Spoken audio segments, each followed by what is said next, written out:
history. Secretary and DGCA officials have attended. All of them have now been directed to move to Ahmedabad as well.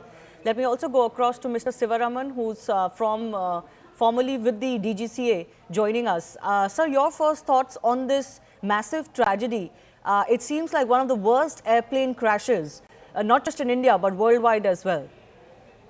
Yeah, I agree with you. First of all, my condolences to all those people who have lost their lives. And I pray for the recovery of any injured in this crash. It is really surprising to me also because I've seen a couple of accidents in my career as DGCA, investigated some of them, and also seen other accidents outside India. This is really strange because the aircraft had taken off normally, and at 800 feet, it started going down flat, which means it had lost its lift. I mean, that's what I can guess only because I'm not an expert in this area, neither am I a great pilot or an engineer. But however, it seems after the first Mayday call, the pilot could not communicate with the ATC, which means a lot of things could have happened inside the aircraft, might have been filled with smoke, or the pilot would have been unconscious. Nobody knows what has happened because normally this is a very, very fine aircraft and very few crashes like this have taken place.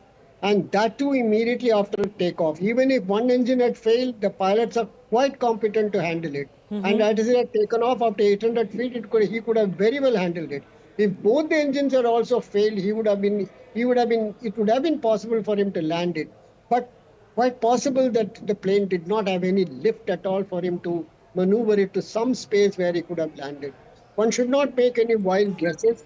I'm reasonably certain that now they would be able to recover the black box, the CVR, and moreover, this aircraft can transmit its engine parameters to the ground.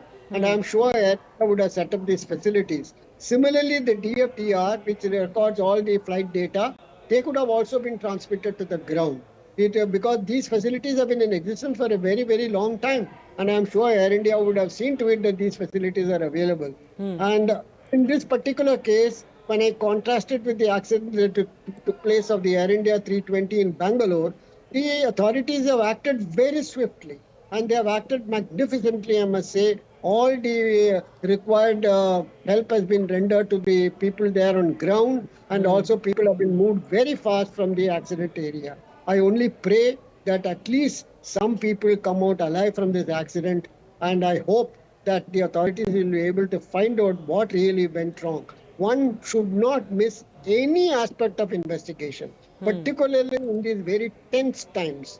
Because, I mean, I don't want to be very explicit on this matter, but every angle should be explored and every possible agency should be involved in investigating this accident. Sir, in your experience, what follows next as far as the investigation itself is concerned?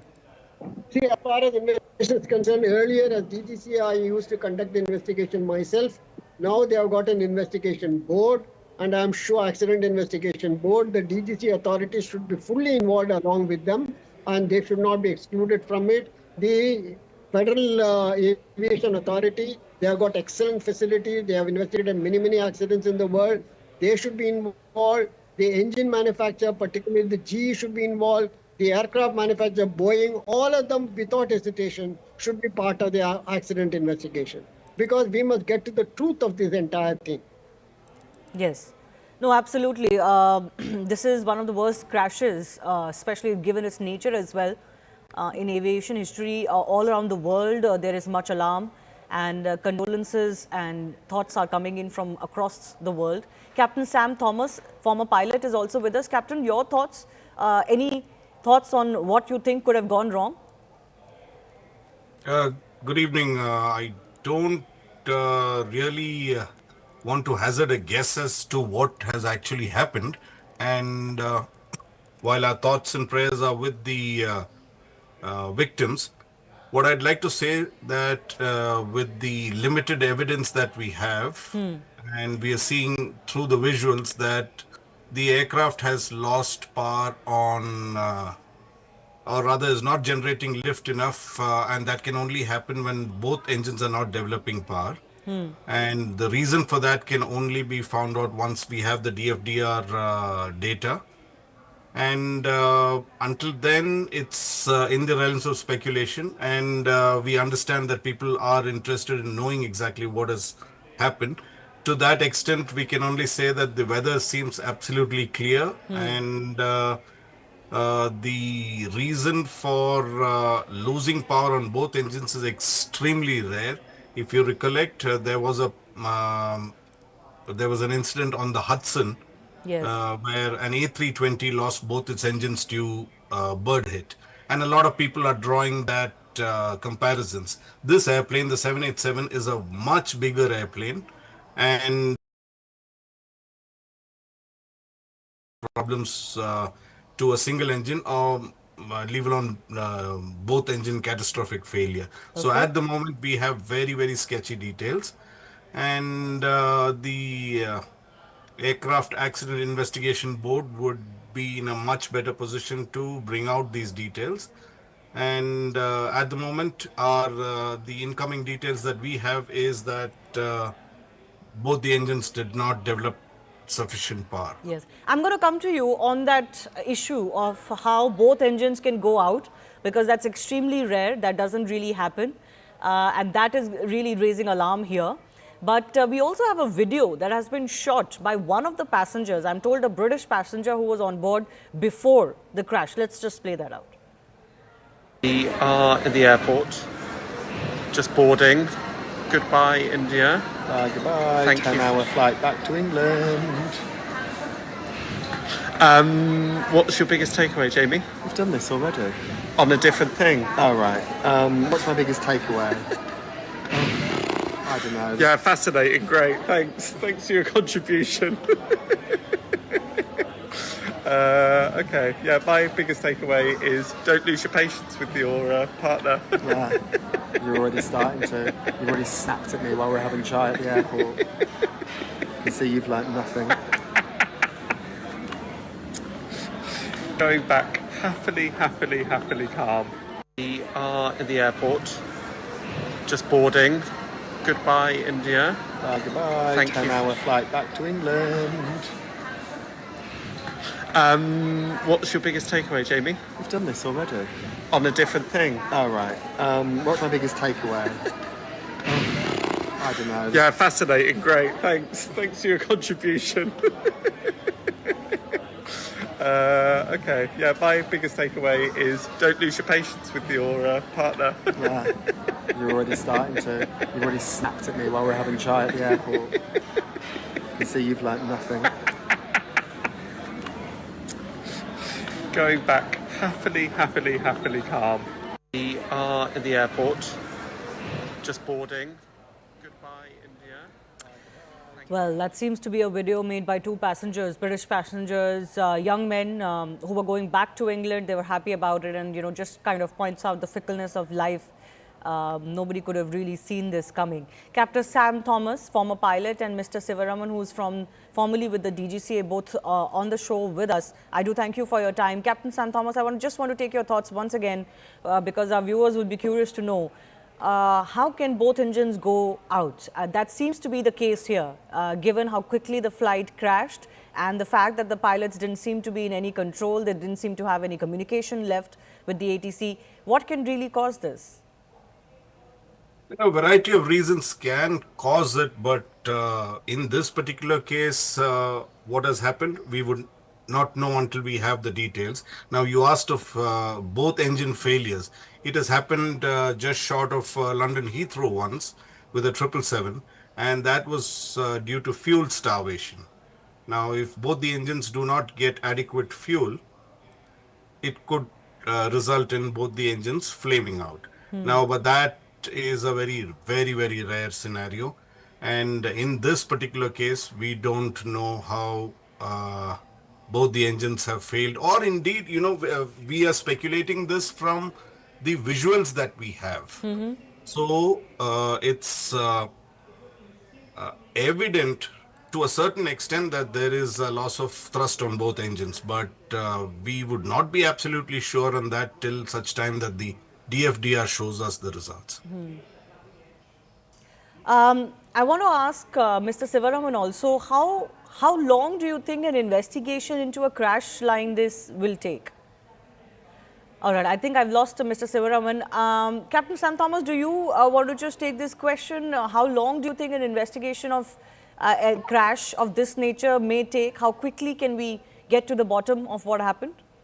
The DGCA would allocate this investigation to the Air Accident Investigation Board, AAIB, and they would put out a preliminary report in about 30 days. And thereafter, based on whatever information they are able to gather from the engine manufacturer, from the OEM, that's Boeing, and may take assistance of other investigative agencies, because not very many qualified investigators are there in India, and it should take about a year. That's my experience with air accident investigation, and it generally takes about a year at least. Currently, of course, rescue operations are the chief priority, and all of the ministries concerned, including the Home Ministry and the Civil Aviation Ministry, are concerned only with that.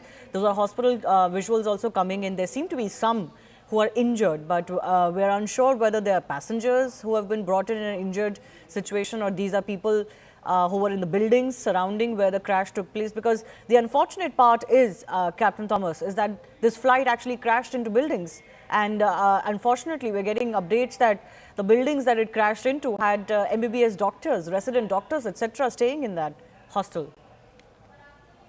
Very tragic, very tragic. It does happen that when an airplane crashes and in a thickly populated area, there would be collateral damage on ground as well. It's very, very unfortunate, and unfortunately, that is the nature of the beast, and very little we can do about it, except extend, the hospital services to the injured and minimize whatever damage that has already occurred by providing proper medical assistance timely. The area around the airport perimeter was, as the visuals themselves show, densely populated. Clearly, there were some facilities there as well for MBBS doctors, hostels, and multiple buildings of that nature with messes, etc., and several buildings housing medical students. Do you think there could be a need to expand the non-residential or commercial areas around airports? That may not be viable at the moment. If you look at the Mumbai airport, which is the current airport, not the Navi Mumbai, the Chhatrapati Shivaji International Airport, it is very, very densely packed up to the compound wall on both sides of the runway. Up to it touches the compound wall. So Ahmedabad is much, much better compared to what Mumbai is, and it may not be commercially viable to clear out vast areas near the airport, because it's not unusual when old Hong Kong was there. That also was, and I've flown to many, many international countries which have buildings very close to the airport. How rare is it for a flight to crash so soon after takeoff? See, a crash as such can happen at any phase of the flight. Though the takeoff and landing are some of the phases that most commonly it happens, but there is no set rule that it could happen only at this phase of flight. It could happen at any phase of the flight, and takeoff and landings are more critical than, say, a climb or a cruise. Yes. In this situation, Captain Thomas, it seems like the pilots didn't have any time at all. This could have transpired within a minute of takeoff. Yes, because the altitude reported and what we have right now is 741 feet or 800 feet, which is pretty quick. They have also given a mayday call, and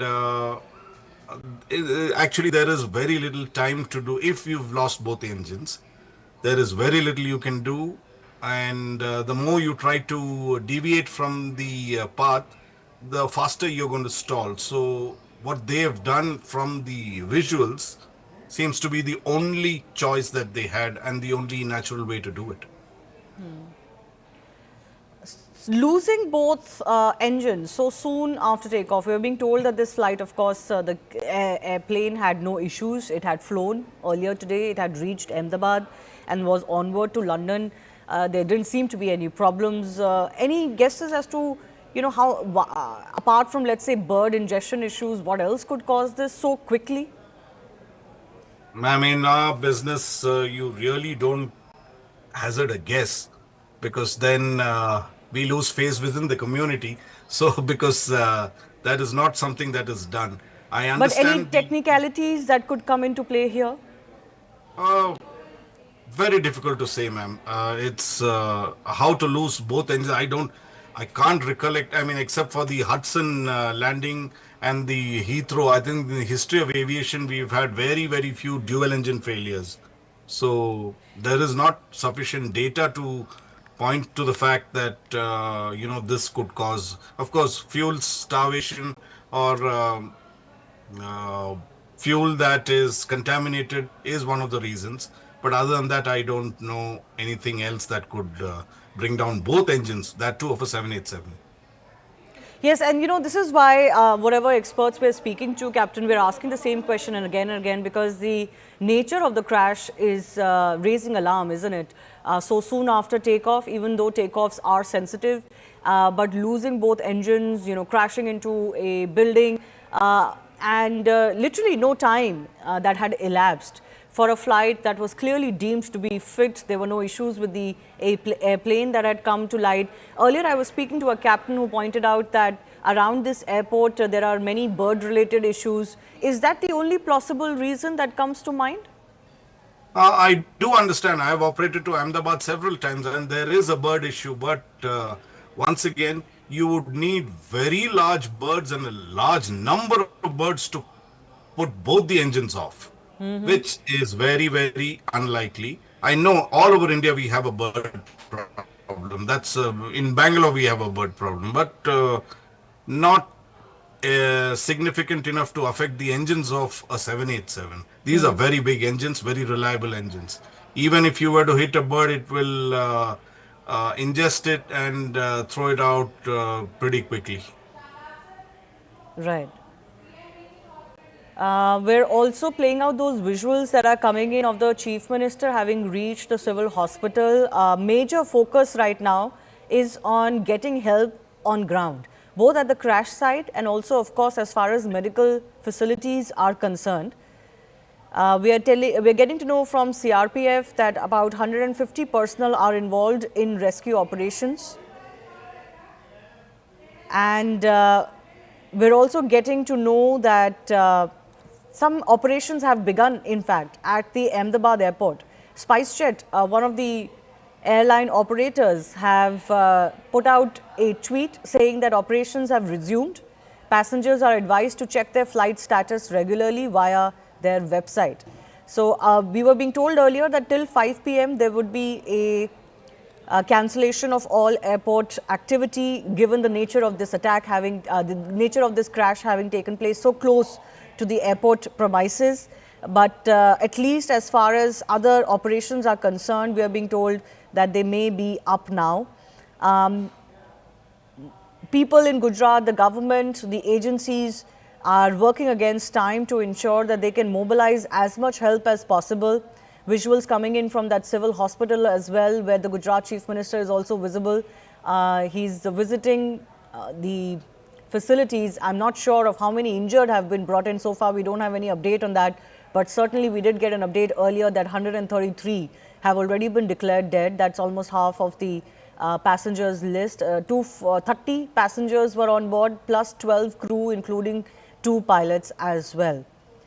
All authorities are working to ensure that they can first focus on ensuring that both the crash site and other facilities are up to speed. BSF has also pushed 2 teams. CRPF Rapid Action Force, 100 personnel have been sent, and from Group Center in Gandhinagar, 50 personnel have been told to reach Ahmedabad. I'm also joined by Captain C.S. Randhawa, who's president of the Federation of Indian Pilots. Thanks a lot for joining us, Mr. Captain Randhawa. Your first thoughts on this crash that has taken place? It was an extremely tragic crash which has happened in Ahmedabad. And I came to know about just about 1 hour and 30 minutes after the crash.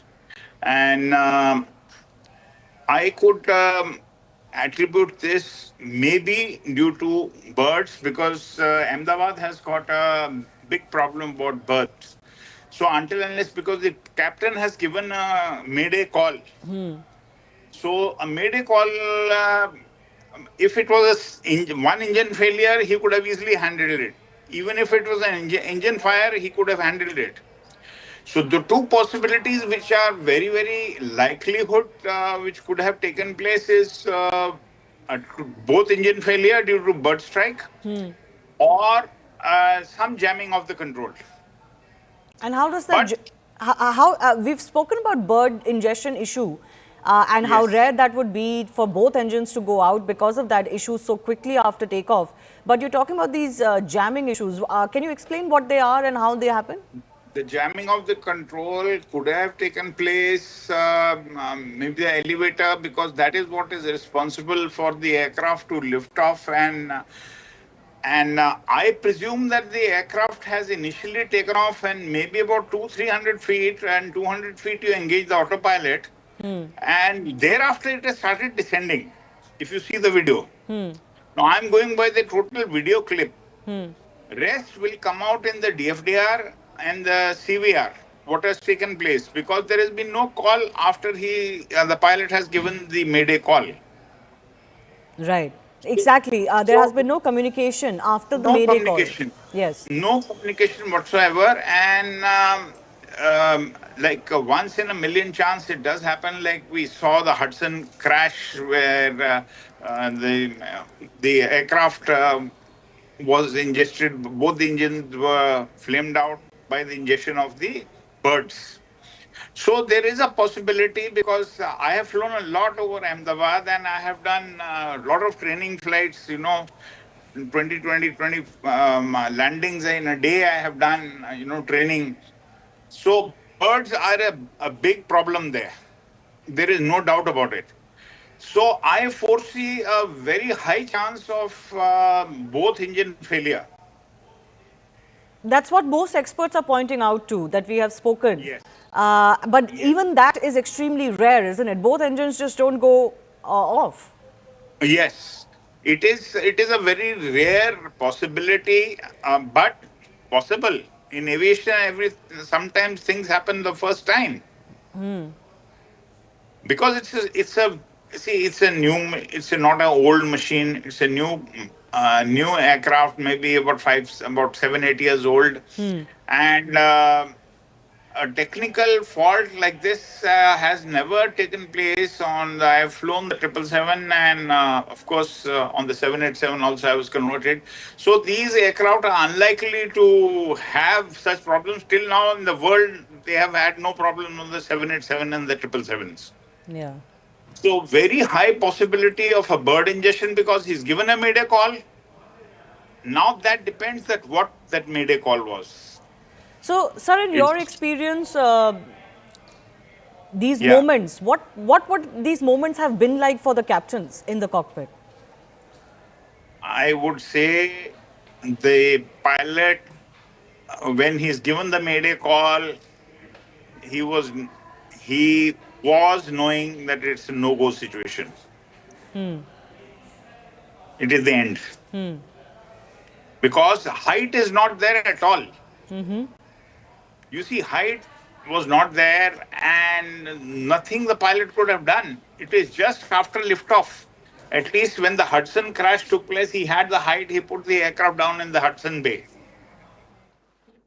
But in this case, he had no, I don't think so he had any control, and the aircraft has just gone on the takeoff path and outside the perimeter, that's gone and crashed in the populated area. Very unfortunate, Captain Randhawa. Thank you very much for speaking to us. Very, very unfortunate situation there, viewers. What a tragedy to be covering. It's it's completely, the heart sinks every time you see those pictures. I'm joined by Praful Patel, former Union Aviation Minister. Mr. Patel, this has happened in Ahmedabad. Not very often that Indian aviation is caught up in an incident such as this. The last time there was one was, of course, during COVID, and before that, substantial time had elapsed for 2010. What are your first thoughts when you see some of these pictures, Mr. Patel, and a comment generally on Indian aviation, safety protocols in Indian aviation?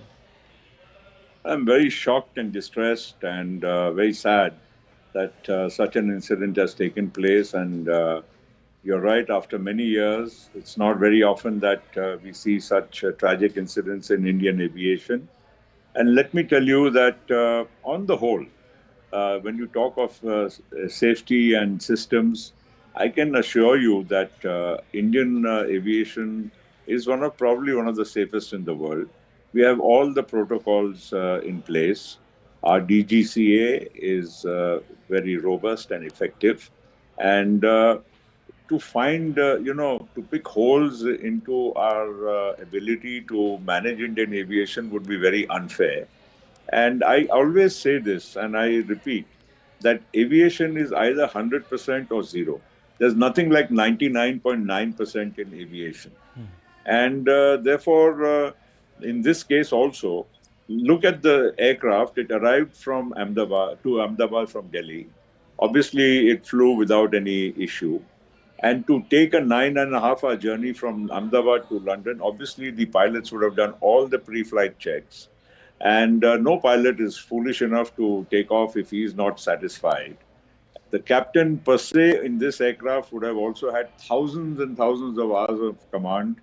And a 787 and today's aircraft per se are very robust, fail-safe. They have many backup systems. And to really think what went wrong, I would be hazarding a guess, which would not be fair.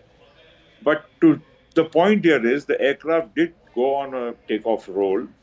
And between the time the wheels went up and the time it crashed, probably the time frame would have been almost only about 60 seconds or so, because you can't go to 800 feet and crash and it be within the time span is only 60 seconds. Now, he's already given a mayday call. Now, I don't know what exactly went wrong. It will be, again, hazarding a guess, which would be unfair. The only thing which can be ascertained is now, since the aircraft has fallen just a few hundred meters from the airport and in the BJ Medical Complex, therefore, to retrieve the black box and the other equipment would be also, quite simple. We would be able to ascertain only after that. Let me tell you one more thing. In today's aircraft, they are very sophisticated. All the parameters of an aircraft, right? Every single second the aircraft is in the air, all the parameters are recorded, not only by the aircraft, but they're also transmitted to a central command, real time, of the airline itself. So if there is, when an aircraft does a flight, there is a way to ascertain every single parameter during whatever the duration of the flight. So if anything would have gone wrong prior to this flight, or which may have escaped the attention of anybody, I'm sure this will be retrieved in no time once the equipment is found. Now, Mr. Patel, just to go back in time, because this fleet, the Dreamliner, very, very safe. I think from what the experts are saying, and I only have them to sort of lean on for facts, they've said that this is the first time a Dreamliner has actually crashed anywhere in the world. Now, most of these Dreamliners were purchased, I suppose, about 10, 12, 15 years back by Air India when it was still government-owned. Obviously, there would have been a huge procedure that must have unfurled within government to select the plane. There would have been due diligence. There would have been all sorts of studies that would have been conducted. Well, most certainly. I mean, first, the procedure itself in government is a very robust procedure. It goes through several layers. And ultimately, the basic selection of aircraft is done only on technical parameters. because the airline requires a certain type of aircraft for certain lengths of the flights. You want to go to the US, you want to go to the European countries, or to 8-hour flights, 12-hour flights, and so on, and the kind of configuration you want. Let me also tell you that the Dreamliner, at the time it was ordered, was one of the most sophisticated, advanced fly-by-wire aircraft which was going to be produced. And it was ordered by probably most major airlines in the world, Air India also being one of the early ones. And to now even discuss it would be unfair, because after this particular aircraft itself, which has crashed, had been flying for almost 11 years. And if you see any major airline in the world, and if you go at any moment of time, there would be more than 1,000 787s up and flying any part of the world. So I'm sure when, of course, the orders are placed, every other parameter is also examined. And of course, it is the airline's requirement which primarily drives what is the choice of aircraft. Let me also remind you that in the world for wide body, you only have two aircraft manufacturers. You have a Boeing and an Airbus, and the comparable aircraft are a 350 for the Airbus or a 787 Dreamliner for Boeing. So it's not really that we are ending up, with too many choices. And let me be honest, whether it's a Boeing 787 or an A350 of Airbus, technically, technologically, they would all be on par in terms of efficiency. So it's a minor thing between one and the other. But the fact of the matter is, all the machines flying today, irrespective of this type of aircraft, are very, very robust and sound. And every aircraft has backup after backup. I don't think, I mean, of course, the pilot's efficiency, his knowledge, his presence of mind is the most important factor in any aircraft flying. But even technically, an aircraft, is so designed that it can overtake a lot of functions which a human, mind and hand cannot, perform in the shortest possible time. So the response time of an aircraft, its systems are very, very robust. Here, of course, there seems to have been a catastrophic failure of lift, and that didn't give the pilot, even though very experienced pilot with lots of man hours of flying, didn't give much of time to the pilot to even react. And only a mayday call, and as you said yourself, 60 seconds, and it was down laden with fuel.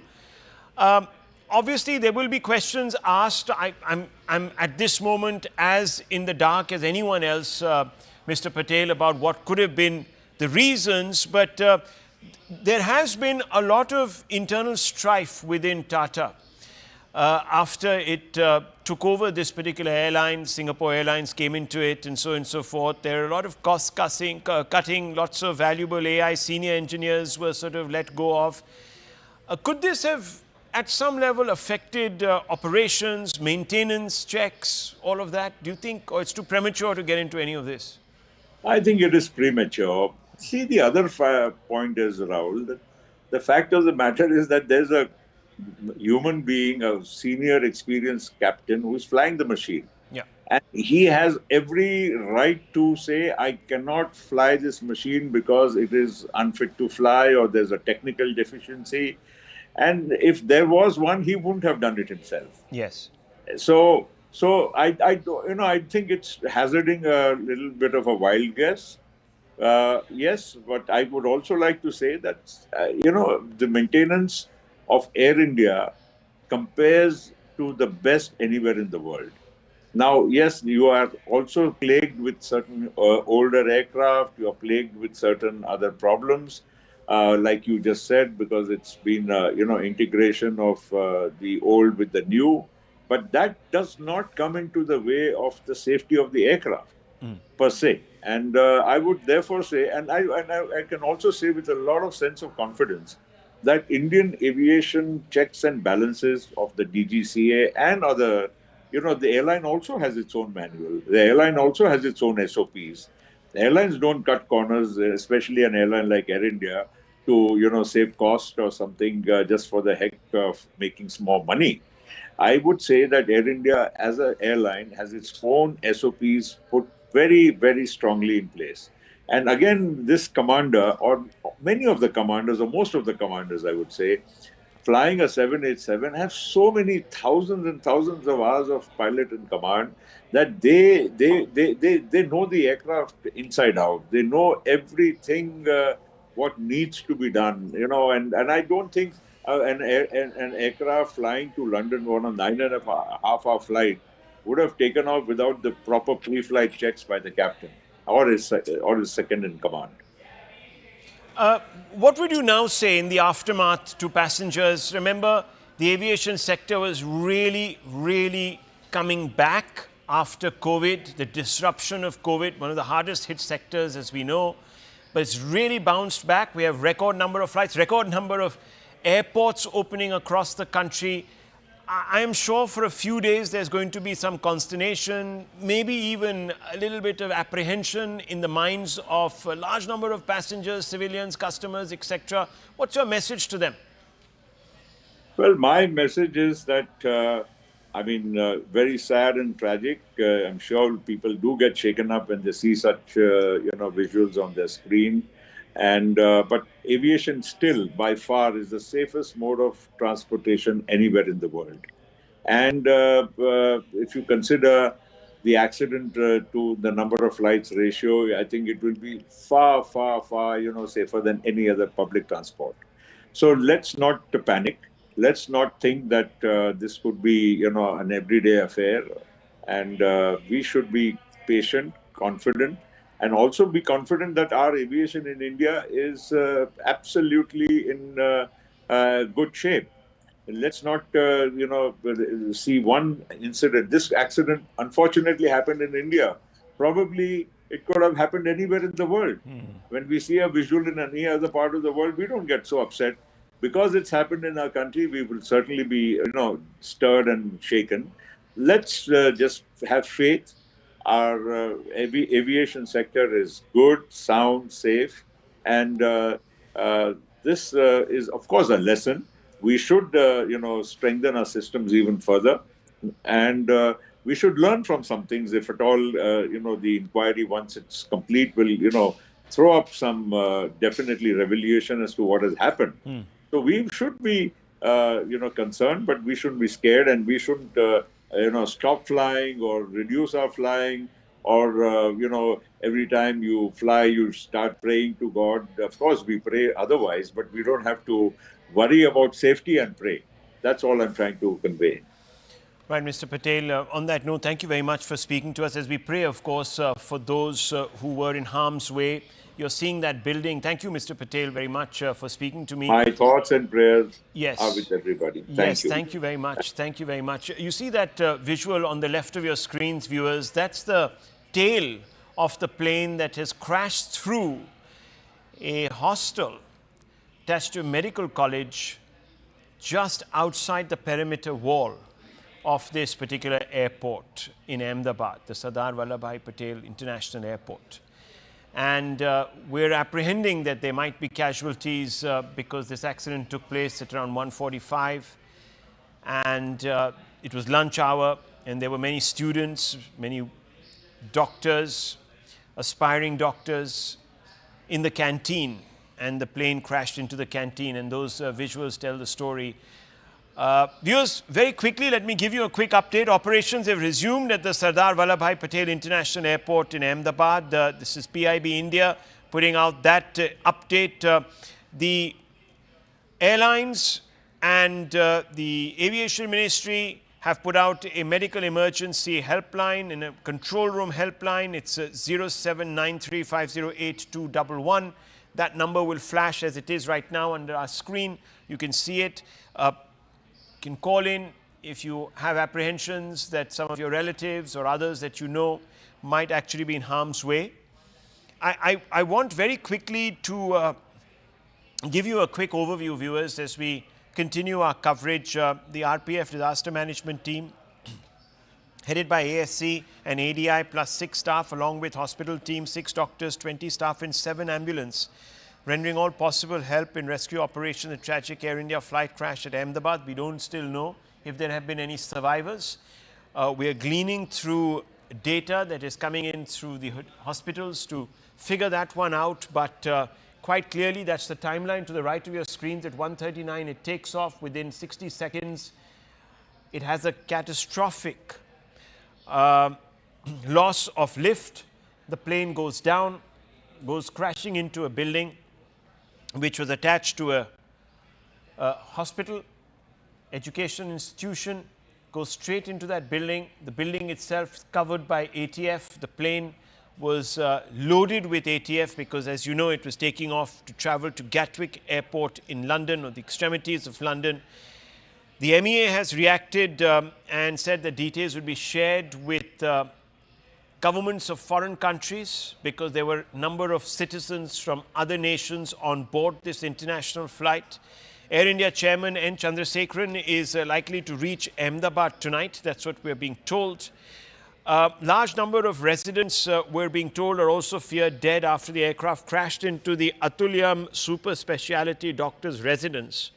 At the time of the incident, around 200 people were residing in the building, the 94 flats there, and you can see the absolutely charred super frame of that building after the plane dived into it, completely losing control.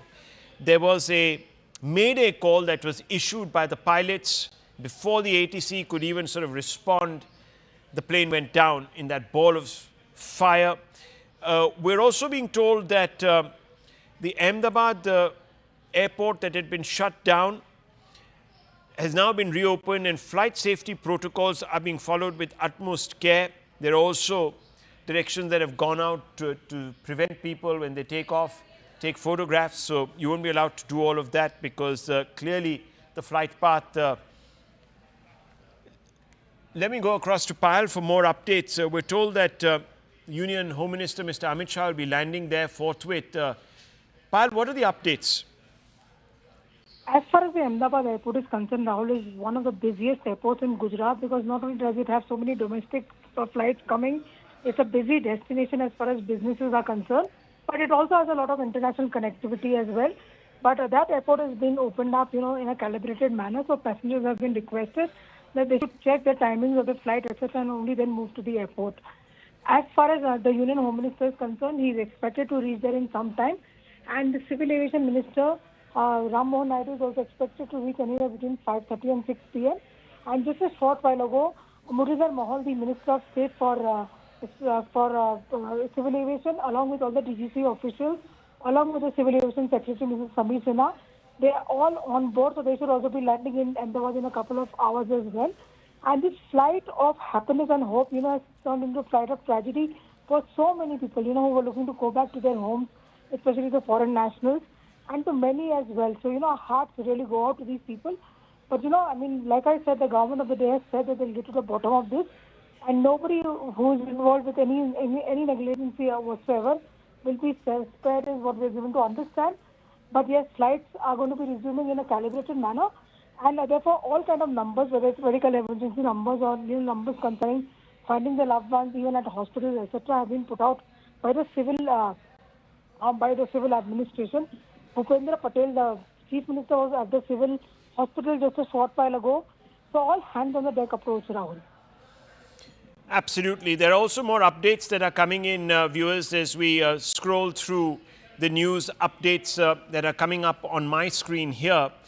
We're also being told that the Air India has called upon the authorities to investigate and ensure that all examinations, forensic examinations of the crash site, etc., are conducted utmost.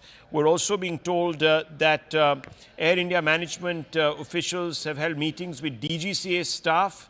Air India has been asked to submit the health report of all their aircrafts. There are also some pictures that make the heart really weak coming in from inside the mess of the hostel where the plane crashed. Devastating scenes there. One just hopes that the casualty figures are not as high as what appears from the scene of devastation. We're being told that former Chief Minister of Gujarat, Mr. Rupani, was on board. We don't still know whether he has survived this or he's injured. We have no updates really on his well-being, but he was a former Chief Minister of Gujarat from 2016 to 2021, the state president of Gujarat. When his name was declared as the Chief Minister, he took over from Anandiben Patel. Ms. Anandiben Patel, former MP from the Rajya Sabha and a two-time MLA, hailed from Rajkot West, came from an influential Jain community. He didn't fight the 2022 Assembly poll, citing his wish to step back from electoral politics. He was currently in charge of Punjab for the BJP and was on his way to England and was aboard that flight. There are pictures also coming in of the ill-fated crew of this flight, and we are told that there were at least 10 crew members on board this flight from different parts of the country. Many leaders, many countries are extending commiserations, shock at the events. Remember, this is the first time in recorded history that the Dreamliner has gone down. Very, very reliable aircraft. Many people are convinced that this aircraft could not have suffered the failures that are being attributed to it. But viewers, as we know, one can't give in to speculation. This is an extremely sensitive situation right now, and therefore one cannot hazard any information on what could have gone wrong in a speculative way.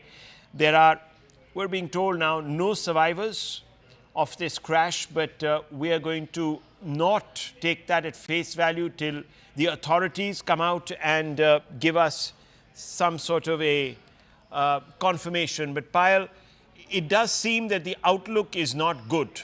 Okay, we don't have Payal. We're going to go back to Payal in just a few moments. But hotline numbers have been set up for people to check in and find out on the state of affairs and, of course, on their own relatives. We're being told that there were 53 British nationals, 7 Portuguese, and 1 Canadian on board this Air India flight. 169 Indian nationals were on board. It was a flight that was almost full, Ahmedabad, London flight. And at this time of the year, viewers, there is huge traffic between the two destinations, given the fact that this is a peak holiday season. I want to go straight across to Anvit. Anvit, a lot of people heading out to London on this particular flight. We're getting some details. We're being told unofficially that the possibility of survivors is very slim. What's the update that you're getting?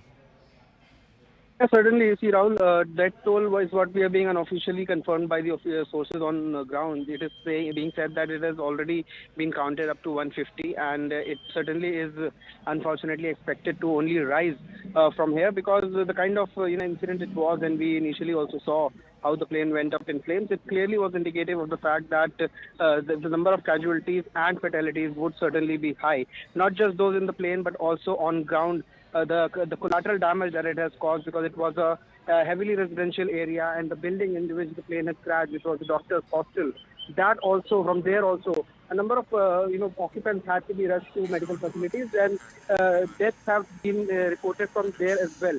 So ground damage certainly is there, but all what we are being told by the officials who are in this rescue operation, that number of survivors is really bleak, as what we are getting from the ground. Also, because the incident that this is, and what we are being told by the experts, is that the two major chances that this incident took place, one is dual engine failure, which could be, one reason could be power outage, or another reason could also be bird ingestion. But it is also being said that it's very unlikely that bird ingestion would cause both engines to go down. Another reason what we're learning is could be control jamming, which is also a subject matter of investigation, and the AIB will now take over the investigation, as their teams are already on ground, and investigation in this manner will also be done. But what we are learning from the ground is, yes, that the fatalities have increased to more than 150, and chances of any survivors are really bleak, which is unfortunate. Well, that is very sad news, if true. We're going to hold back on giving you those numbers because we don't have confirmation from official sources. And CNN News 18 will not report casualty figures, even speculate on casualty figures, given the fact that this would be extremely traumatic. That's the moment of crash, viewers. You can see that the plane lost its ability to lift off. Even its, as you can see, landing gear had not been retracted. So, moment the plane takes off, it presumably experienced a catastrophic loss of lift, as some of our experts have told us. The pilot had very little time to react, about a minute, in which a mayday call was issued to the ATC. The ATC responded to the mayday call, got no response, looked out and saw a ball of flames engulfing the skyline. And a minute after crash it was, because as you know, our planes do travel at a particular speed, therefore it becomes easy to assess the length that they would have traversed and therefore back calculate the time that they would have spent on air, in air that is. And you can see that ball of flames going up, lighting up the sky and completely overshadowing the afterground. And that is because this plane was laden with ATF. It had just been refueled. It's taking off. It had come in from Delhi, we are told, landed in Ahmedabad, was obviously surveilled for and examined for any technical issues, maintenance, etc. The plane then crashes into a building. The building is part of a medical establishment, and the exact building it crashes into is a canteen. And lunch hour was on, it was in the middle of lunch hour, and parts of the fuselage and debris from the plane lying littering this particular building. And you can see that the tail section of this building is sticking out. Tail section of the plane is sticking out of the building, and inside we're told there were several doctors who were undergoing training, and those people have been injured. Some of them might not have made it out. There are, of course, more visuals of the debris on fire in the immediate aftermath. You can see the ground scorched, trees, just about anything within the perimeter of the crash site reduced to ash, carbon. You can see those pictures. Part of the building also engulfed in ATF, singed and covered in soot. Complete devastation. All these pictures coming in, obviously an attempt being made to douse the fire, but it's a bit too late. All of these are the buildings next to the wreckage near the plane crash site. A large number of parts of the plane strewn all over the place, and that's the frontage of this building, which has been reduced to ash.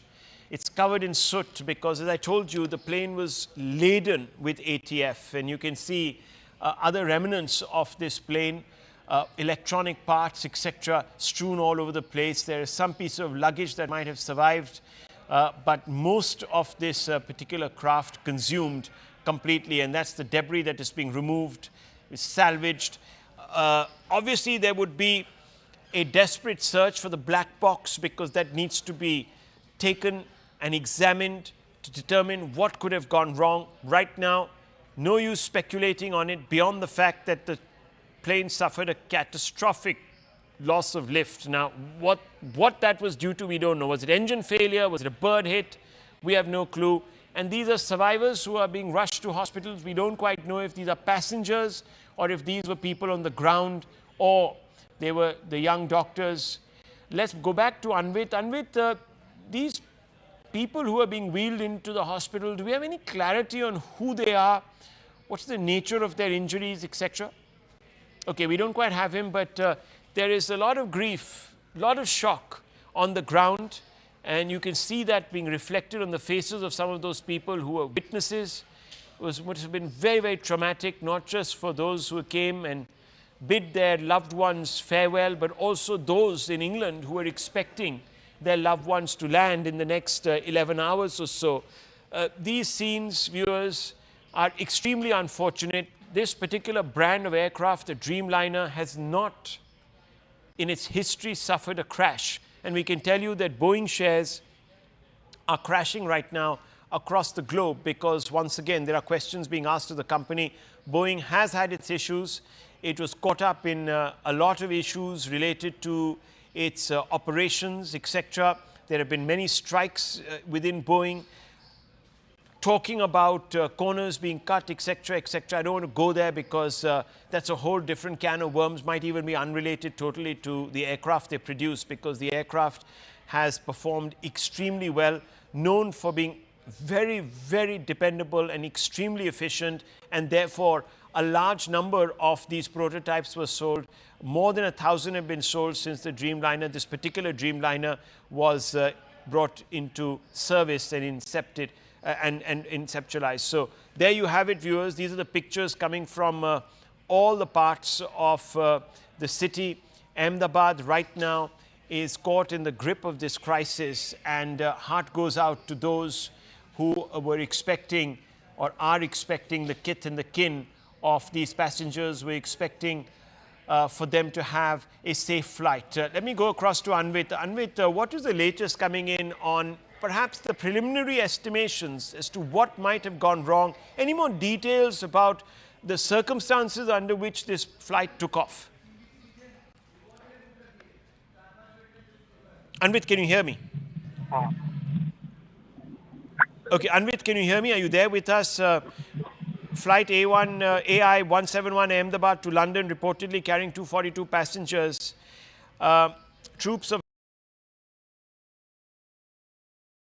involved in rescue operations. More details, of course, waited on casualty figures, but we're told that the prognosis is not too bright, that many people would have perished in this. The details, of course, to the left of your screens. Anvit, if you're there, can you hear me? Yes. Yes, sir. What are the details we have? We know for sure that the Dreamliner, this particular make of the Dreamliner, has never had a crash. And it's the first crash anywhere in the world of a Dreamliner, of 787 Dreamliner. It had a call sign VTA and B, was the 26th to have been purchased by Air India. These are numbers, of course. Data don't tell the entire story. What are you learning from your sources? Certainly, see, like you rightly pointed out, that Dreamliner and Boeing 787s do not have a history of such incidents, and since their introduction in probably 2011, this is the first Boeing 787 Dreamliner that is reportedly crashed or met with a mishap that we are reporting on. And if we talk about the situation on ground, visuals are really scary. Death toll has already crossed what unofficial figures are around 150. And the sources that are on ground are reporting that it is likely to grow because the kind of incident it was, and how we have the visuals we've been playing out for our audiences, that how the plane as it crashed, it went up in flames, and the chances of survival of any passenger that was on board are bleak, is what the officials are saying. However, it has not been officially confirmed that all on board are dead. It's not confirmed yet. Some have been rushed to medical facilities. It is awaited to know that if they will be recuperated from the condition they were recovered in or not. Also, other than those who were on board, 242, including crew and captain, other than that, the building in which the plane crashed, it also had a number of occupants, and more than 50 of them had to be rushed to medical facilities. There could be, certainly there is chances of survivors because the plane crashed over that building, and there could be survivors in that, but yes, certain deaths are also being reported from there. Amidst all this, Ahmedabad airport has also put out a tweet saying that the airport is now operational. It had been initially shut following the incident. The airport had been shut for operations, and now it has been opened for operations also. If we talk about the details of the incident that took place, the initial details that we had got, revisiting those details, the flight had taken off at 1:39 from Ahmedabad. It was bound for Gatwick, near London, and the accident took place immediately, just 8 to 10 minutes after the takeoff. We are told actually it took place within 60 seconds, actually, a minute and a half. It wasn't 8 to 10 minutes. It was just within a minute. So I just want to quickly come in there. Anvit, just stay on with me, Kaj. I have some reactions to play out. MLA Darshana Vaghela said that, quote, "I was in my office nearby when the plane crashed and there was a loud thud. The flats of the doctors have been damaged. The rescue operation will continue," unquote. This is ANI quoting her. ANI also put out the reaction of an individual He said, and I quote, "My son had gone to the hostel during lunch break and the plane crashed there. My son is safe and I have spoken to him. He jumped from the second floor, so he suffered some injuries," says Ramila, who reached the civil hospital in Ahmedabad. So clearly a parent, very worried parent. Now, Anvit, what about those people who found themselves on the ground but in the direct line of the crashed plane? See, the incident was completely unforeseen, and when this happened, it certainly raised panic among those who were on ground. Some people had caught this incident on their phones, and they have recorded how the plane went down and the flight path as it was declining on its flight path. That has been recorded. Some videos we have played also on scene. But yes, there certainly was panic when visuals were coming on from on ground. We also saw how locals had gathered. The hundreds of people had gathered at the crash site, which also was another challenge for the first responders, be it the police, the firefighters, disaster management authorities, or the paramedics and ambulances. That also was a challenge, and many people had gathered. Okay. But that is also Anvit, just hold your thoughts. That is the Gujarat Chief Minister, who has just emerged from the hospital after visiting those that were taken there. And we showed you pictures of people being wheeled into hospital about an hour and a half back. One just hopes that the prognosis from the hospital is not as full of foreboding as what we're being told by our sources. And on the right, you can see that's the mess that has been reduced to ashes there. Parts of the plane, this is the tail of the plane crashing into the roof section of this cafe, bringing the roof down. An eyewitness has been quoted as having saying that after my office 200 meters from here, as soon as I stepped out of the office, I heard a very loud noise and smoke filled the area. Suddenly a commotion broke out here, and then we saw that this incident had occurred. When I reached the spot, I saw debris scattered here. There was a fire and smoke was billowing here. Nothing was visible. We then came to know that the wings of the aircraft fell here and that an aircraft crashed. We don't know about the casualties, but there is a building here where doctors reside. And that's the building that we were talking about, viewers, out of which is sticking out the tail of the plane in a rather ominous way. Now let's play out some eyewitness depositions. यहीं मेरे office में बैठी थी, जैसा धड़ाका हुआ मैं वहाँ office से वहाँ गई। बहुत बड़ा प्लेन क्रैश हुआ था, तो बहुत धुआं और आग लगी थी।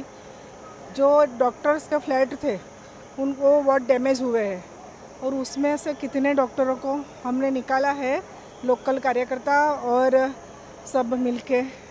बाद में जो प्लेन में से निकाले हैं वो लोग भी बहुत बड़ी दुखद दुर्घटना, बहुत कुछ अभी कोई अंदाजा नहीं लग रहा है। रहने वालों को भी बहुत नुकसान हुआ है।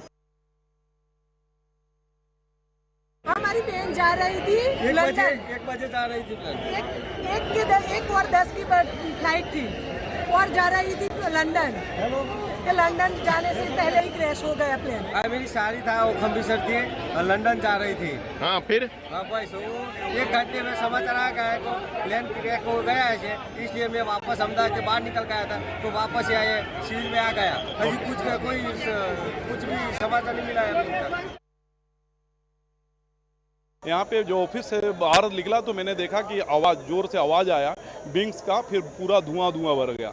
लोग यहाँ से भगदड़ मची। उसके बाद आके देख रहे थे ये हादसा की स्थिति है। अच्छा, तो आप यहाँ पर पहले आए तो आपने क्या देखा? आने के बाद देखा कि पूरा मलबा बिखरा हुआ, आग लगी है, पूरा धुआं गुब्बारा है, कुछ भी दिखाई नहीं दे रहा, समझ में नहीं आ पा रहा था क्या है। हाँ, उसके बाद पता चला कि ये विंग्स गिरा हुआ है और फ्लाइट वो किया, और फिर प्रशासन ने चारों तरफ से घेर लिया। कितने बजे हुआ तकरीबन ये हादसा, कुछ समय बता? लगभग 45 मिनट पहले हादसा हुआ। Viewers, everyone expressing shock and pretty much confirming the sequence of events there. The plane takes off within a minute. It's down. It crashes into a building that houses a number of doctors because it is part of a medical establishment. In fact, the building was the cafeteria. You can see the pictures on the left of the plane. Tail of the plane that is sticking out of the top of that building, the roof section of the building. Below, those are the pictures from within the building. A lot of material there reduced to dust, burnt to smithereens. Anvinit is with us. We're also being told that Jamie Ray Meek, a British citizen listed as a passenger on Air India flight 171, reportedly shot a final Instagram short story just before takeoff, and that remains his final testament to the world. Very, very, very sad situation. Passengers from across the world on this flight. Remember, there were Canadians, there were British nationals, more than 50 British nationals, 169 Indian nationals, a number of Canadian nationals. The US government also putting out a statement, not just in sympathy, but also calling upon its citizens to check with the consulate there to ensure that they can make their way back home. Let me go across to Anvit. Anvit, what's the latest you have for us? Rausi, what we're getting from ground is that the death toll has already crossed 140 and 150, and this is what the sources on ground are telling us. And among the passengers, the 242 passengers that were on board, Air India has also confirmed that there were 169 of them were Indian nationals, while 53 were British nationals. There also was one Canadian national on board, and 7 Portuguese nationals were there. The injured have certainly been taken to hospitals, but death toll is likely to rise. And from those who were on board the aircraft, it has been it is almost confirmed. There's no official word though, but chances of survivors are really bleak in this incident.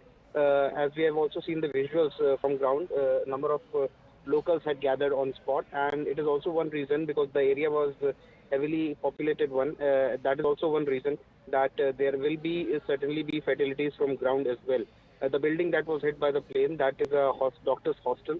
Many of the occupants of the building have also been rushed to medical facilities, and there certain deaths have also been reported. The exact numbers are not still out, but it is expected that agencies certainly will be putting out the numbers soon. The police is expected to give out the numbers soon, but so far, even now, hours after the incident, focus is on rescue because many people who are under the debris, who are in the building, they are being taken out. They are all being rushed to medical facilities, and soon we'll get the numbers also as to how many have been injured and what are the exact number of fatalities. But what we are learning is that out of 242 people, which includes 2 pilots and 10 cabin crew, number of survivors who were on that plane is really bleak to me.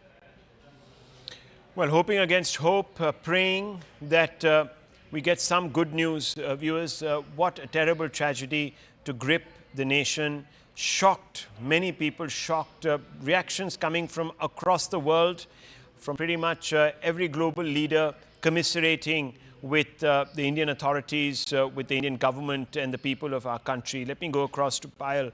Payal, what can you tell us about the news that you're receiving on the investigative front? We know that Civil Aviation Minister and the DGCA Chief and Civil Aviation Secretary are being rushed to Ahmedabad. They're going to probably meet there.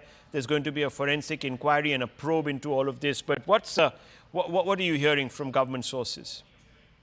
Well, as far as the government is concerned, Rahul, one thing is for sure that it will be a thorough investigation which will be done, because this also involves the unfortunate demise of foreign citizens, and therefore the government of India is extremely sure that there will be no lackluster, attitude at all as far as this is concerned. And therefore, all the investigating agencies concerning this have been lost to the spot. We'll have to just wait and see how this forensic investigation is under and other investigation will really follow. And therefore, Civil Aviation Minister Rammohan Naidu is expected to arrive in Ahmedabad anytime now. Union Home Minister, Mr. Amit Shah, who is also the son of the soil, is also reaching Ahmedabad very shortly. And, all the NDRF and the other teams are already there in Ahmedabad and helping with the rescue and relief operation. And another flight has taken off from Delhi to Ahmedabad. It consists of officials from the DGCA, consists of the Civil Aviation Secretary also, and Mudir Mahal, who is the Minister of State for Civil Aviation. The Government of India has assured not just the people over here, but also to all the foreign nationals and their countries that a thorough investigation really will be done. It's very difficult at this point in time to point a finger at anybody in particular, given the fact that this is a modernized equipment, it's a modernized flight that had actually taken off from Ahmedabad.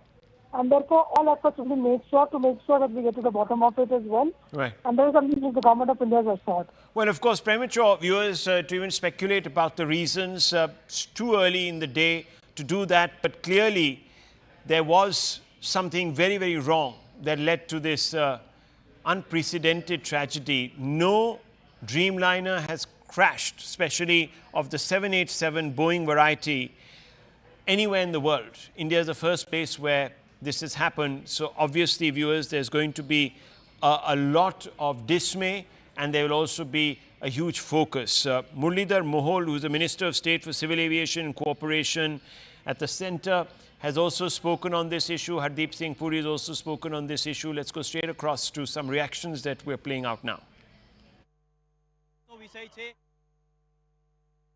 कुछ समय पहले दोपहर को एक दुर्भाग्यपूर्ण घटना घटी है। एयर इंडिया का AI-171 जो अहमदाबाद से लंदन जाने वाला जो फ्लाइट था वो क्रैश हो गया है। उसमें कुल 242 लोग थे, 230 पैसेंजर थे और 12 क्रू मेंबर्स थे। तो वहाँ पे अभी सब राहत का कार्य शुरू है, बचाव का कार्य वहाँ पे शुरू है। हमारे मिनिस्ट्री में भी अभी हमने एक वरिष्ठ अधिकारियों की एक बैठक भी करी है।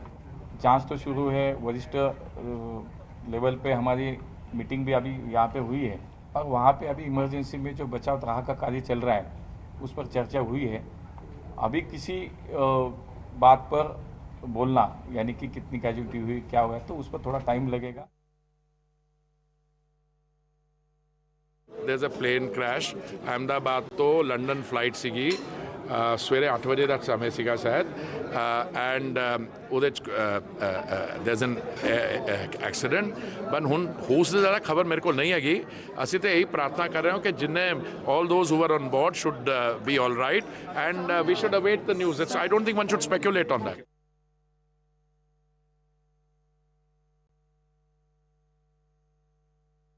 बहुत दुख की बात है, कैजुअल्टी कंफर्म नहीं बता, बहुत दुख की बात है कि एयर इंडिया का एयरक्राफ्ट क्रैश हुआ है और जब एयरक्राफ्ट क्रैश होता है तो घटना बहुत बड़ी होती है। इसलिए इस समय पर इतनी ही जानकारी मिली है तो हमारी अपील यही होगी सरकार से, हालांकि सरकार खुद कोशिश कर रही होगी कि सभी यात्रियों को बचाएं, सुरक्षित पहुंचाएं और उनका इलाज हो। और हमारी भगवान से ये प्रार्थना है कि अगर इतना बड़ा एक्सीडेंट हुआ है तो किसी की जान न गई हो और हमारे पायलट भी सुरक्षित रहे हो।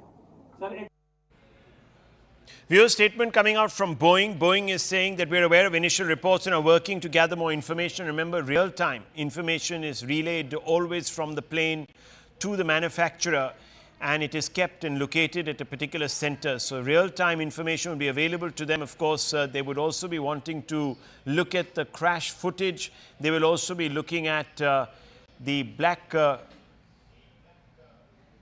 Anvit is there with us. Yes, so the black box is very, very important. Do we have any idea about whether the black box has been recovered as yet, Anvit? What are you learning? See, right now the operations on ground are focusing on rescue and evacuation, and all the passengers who were on the plane as well as the casualties that have happened on ground, they need to be evacuated and taken to medical facilities. Even the bodies, the charred bodies that we've seen visuals, they need to be moved to mortuaries and PM will be conducted, and those formalities need to be done, and only after that, see, AIB teams are already on ground, and there will be DGCA officials are also already there, and they are looking into parallel investigations or have also begun into the cause of the probable cause of this crash. It might take some time to retract the black box and get information from it and the technical data that will be retrieved.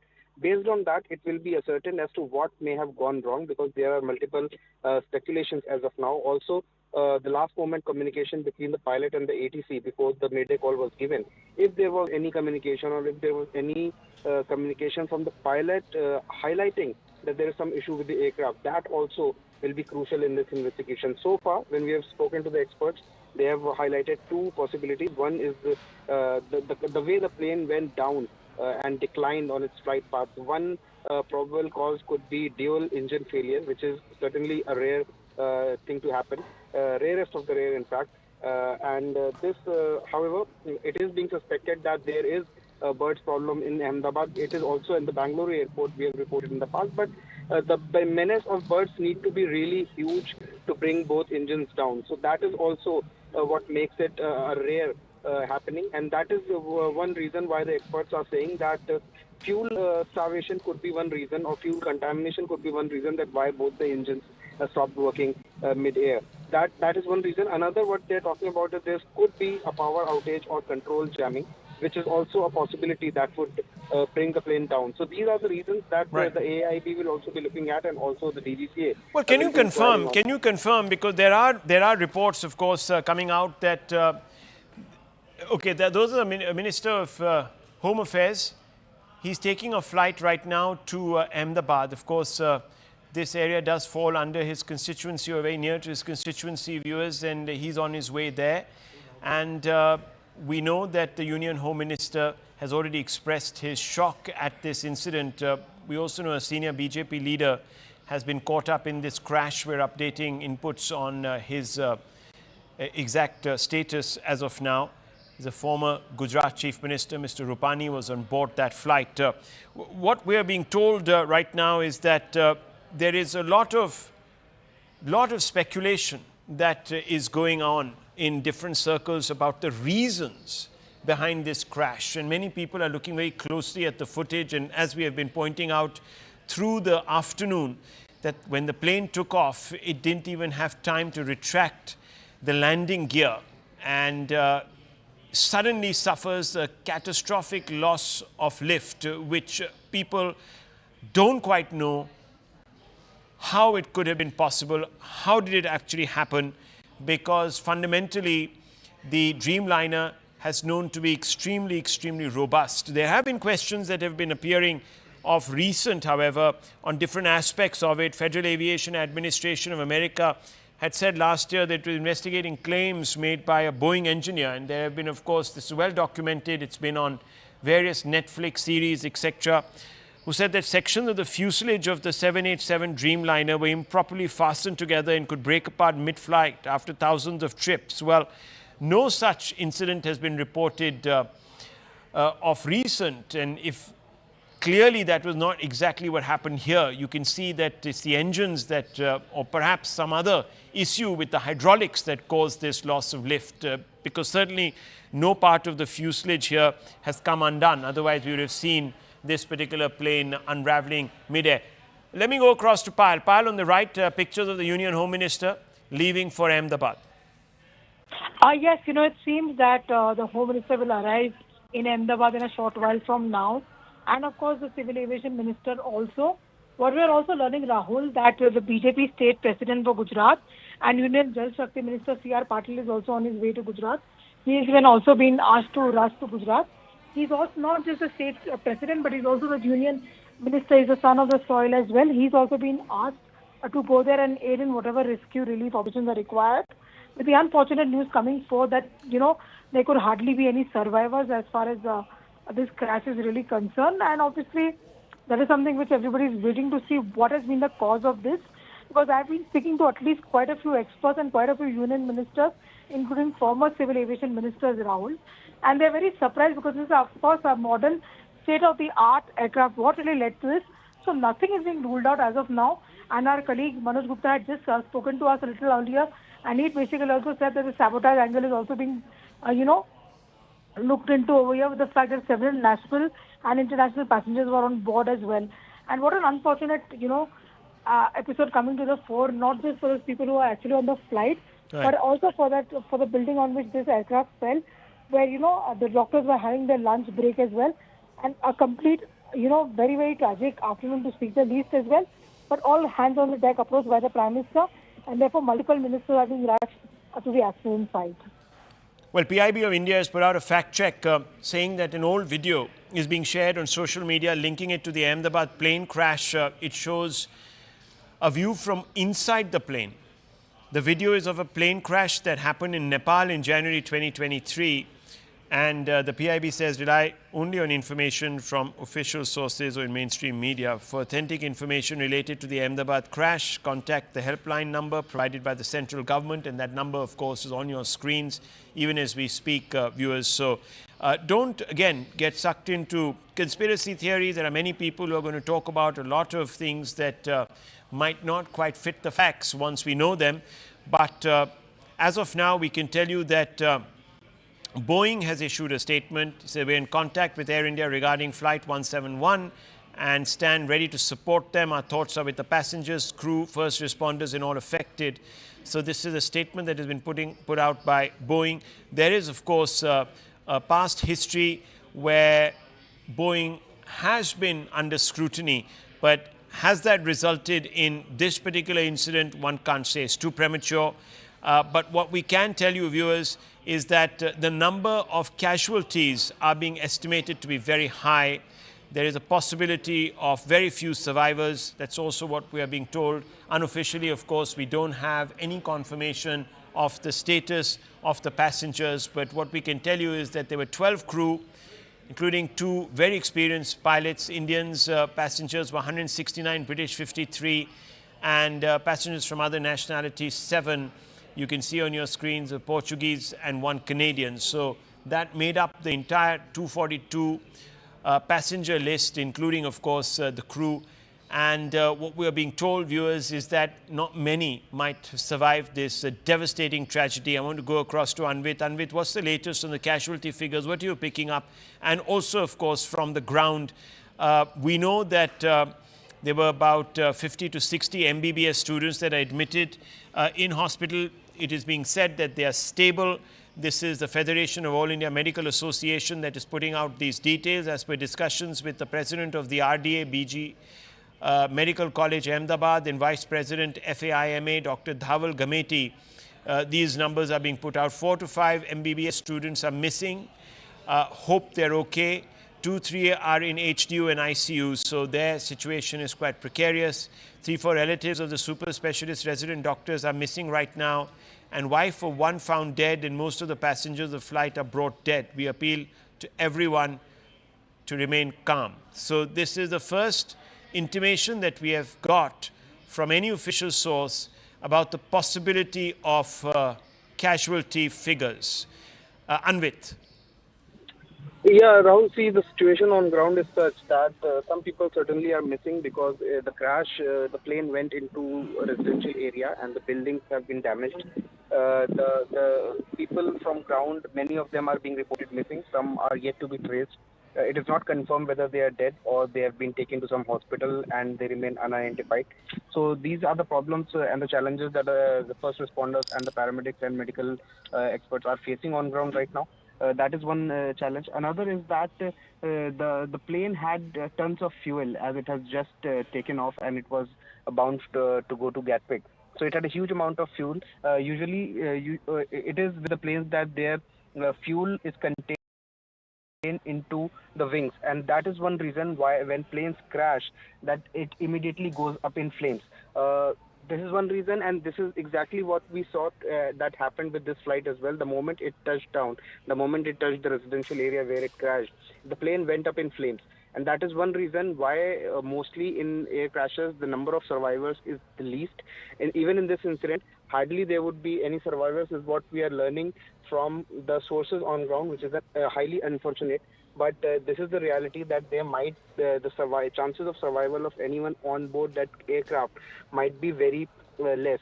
Also, there are casualties, collateral damage from the ground because it was the residential area. We saw how the plane's flight path declined instead of rising, and it had been taking off. And it was just minutes after taking off that the flight went down and crashed. So the visuals are clearly suggestive of the fact that they would the casualty figures that have already crossed 150 is what we're learning from the ground. That is expected to only rise. It is unfortunate, but yes, some people have also been rushed to medical facilities and they have been marked safe. This includes a number of hostelers and the doctors from who were living in the hostel in the building in which the plane has crashed. So they have been marked safe with some injuries, and they've been said they're out of danger, which is a good news in this. But on-ground situation remains challenging as rescue operations are still continuing. Well, that's not a very encouraging outlook that has been painted there by Anvit. What we can tell you, viewers, is that the FAIMA, the Federation of All India Medical Association, has put out the latest details, and Shivani, it doesn't make for very encouraging reading. 50 to 60 MBBS students are admitted, and thankfully some are stable, most are stable. 4 to 5 MBBS students are missing, and 2-3 in HDU and ICU. But the prognosis on the passengers of the flight is not very good. Shivani. Absolutely. Good evening, everyone. Thanks a lot for staying with us in what is now the second biggest air tragedy in India. An Air India flight with 232 passengers and 10 crew members crashed shortly after taking off from Ahmedabad airport. Now, the plane was carrying 169 Indians, 53 British nationals, 7 Portuguese and 1 Canadian passenger, and was bound for London. Already, 130 plus casualties have been confirmed. 130 plus passengers have been declared dead, even as rescue and relief operations are on. The tragedy and crash has been so severe that the worst is now feared as far as the casualties are concerned. The aircraft involved was a Boeing 787 Dreamliner 12, and is believed that the pilots lost both engines and plunged very quickly after takeoff. Before Ahmedabad, Boeing 787, known as the Dreamliner, entered service in October 2011 and had never been involved in a fatal incident. But there have been many concerns over safety and audit-related issues with Boeing, the company itself. Home Minister Amit Shah, Civil Aviation Minister K. Ram Mohan Naidu have travelled to Ahmedabad along with other ministry and DGCA officials. News also is that former Gujarat Chief Minister Vijay Rupani was on the flight travelling to London, where his family is currently, and we are awaiting confirmation on his condition. Let's take a look at exactly what happened. Air India Boeing flight AI-171 from Ahmedabad to Gatwick in London crashed immediately after takeoff from the Ahmedabad airport itself. As per ATC, the aircraft departed from Ahmedabad at 1:39 p.m. this afternoon from runway 23. So it was scheduled to leave this afternoon. It departed or took off at 1:39 p.m. There were 242 persons on board the aircraft, consisting of 2 pilots and 10 cabin crew, as I mentioned. The aircraft was under the command of Captain Sumit Sabharwal with First Officer Clive Kundar. Captain Sumit Sabharwal is a line training captain with 8,200 hours of experience. The co-pilot also had 1,100 hours of flying experience. Now, the captains, the crew gave a mayday call to the ATC shortly after its takeoff, but thereafter no response was given by the aircraft to the calls made by the ATC. Now, the flight is said to have crashed within a minute after takeoff from runway 23. It had barely achieved a height of 600 odd feet. And the worst is that it actually lost control so badly that the pilots crashed right outside the airport perimeter. The Air India flight crashed at an under construction building, but it also damaged in its path a medical college and hospital, where few students have also been injured. We're also trying to ascertain more about their condition on ground. So what exactly happened mid-air? Initial data from flight Air India 171 shows that the aircraft reached a maximum barometric altitude of 625 feet only. Now, this is not a lot. This is just about 425 feet above the altitude of the runway itself, which is at 200 feet.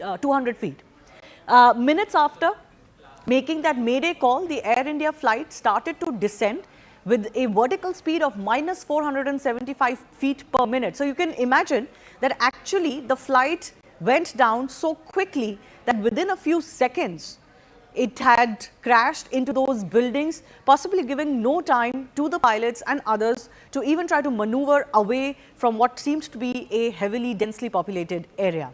These are some of the videos that we have also been able to capture through various residents of that area. This is, of course, the moment the Air India Ahmedabad London flight crashed. After takeoff, you can see that it immediately burst into flames, which is why we are fearing heavy casualties and possibly no survivors. Minutes after the flight crashed at this under construction building, visuals show parts of the flight up in flames.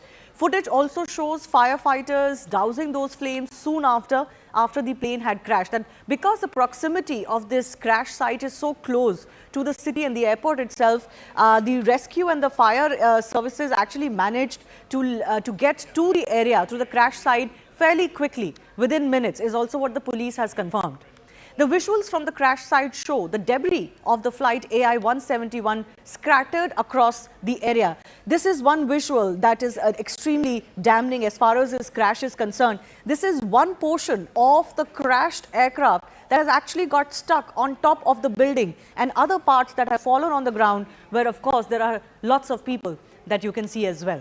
Dramatic visuals also show these parts crashing into these buildings at various areas. There is another mess hall where about 50 to 60 students that are studying, there are MBBS students that were studying in the nearby colleges, and there's a hostel where they used to live, and mess hall where they were eating lunch, when actually parts of the plane crashed into the windows of that mess as well. But thankfully, there have been no casualties there, at least the mess hall is concerned.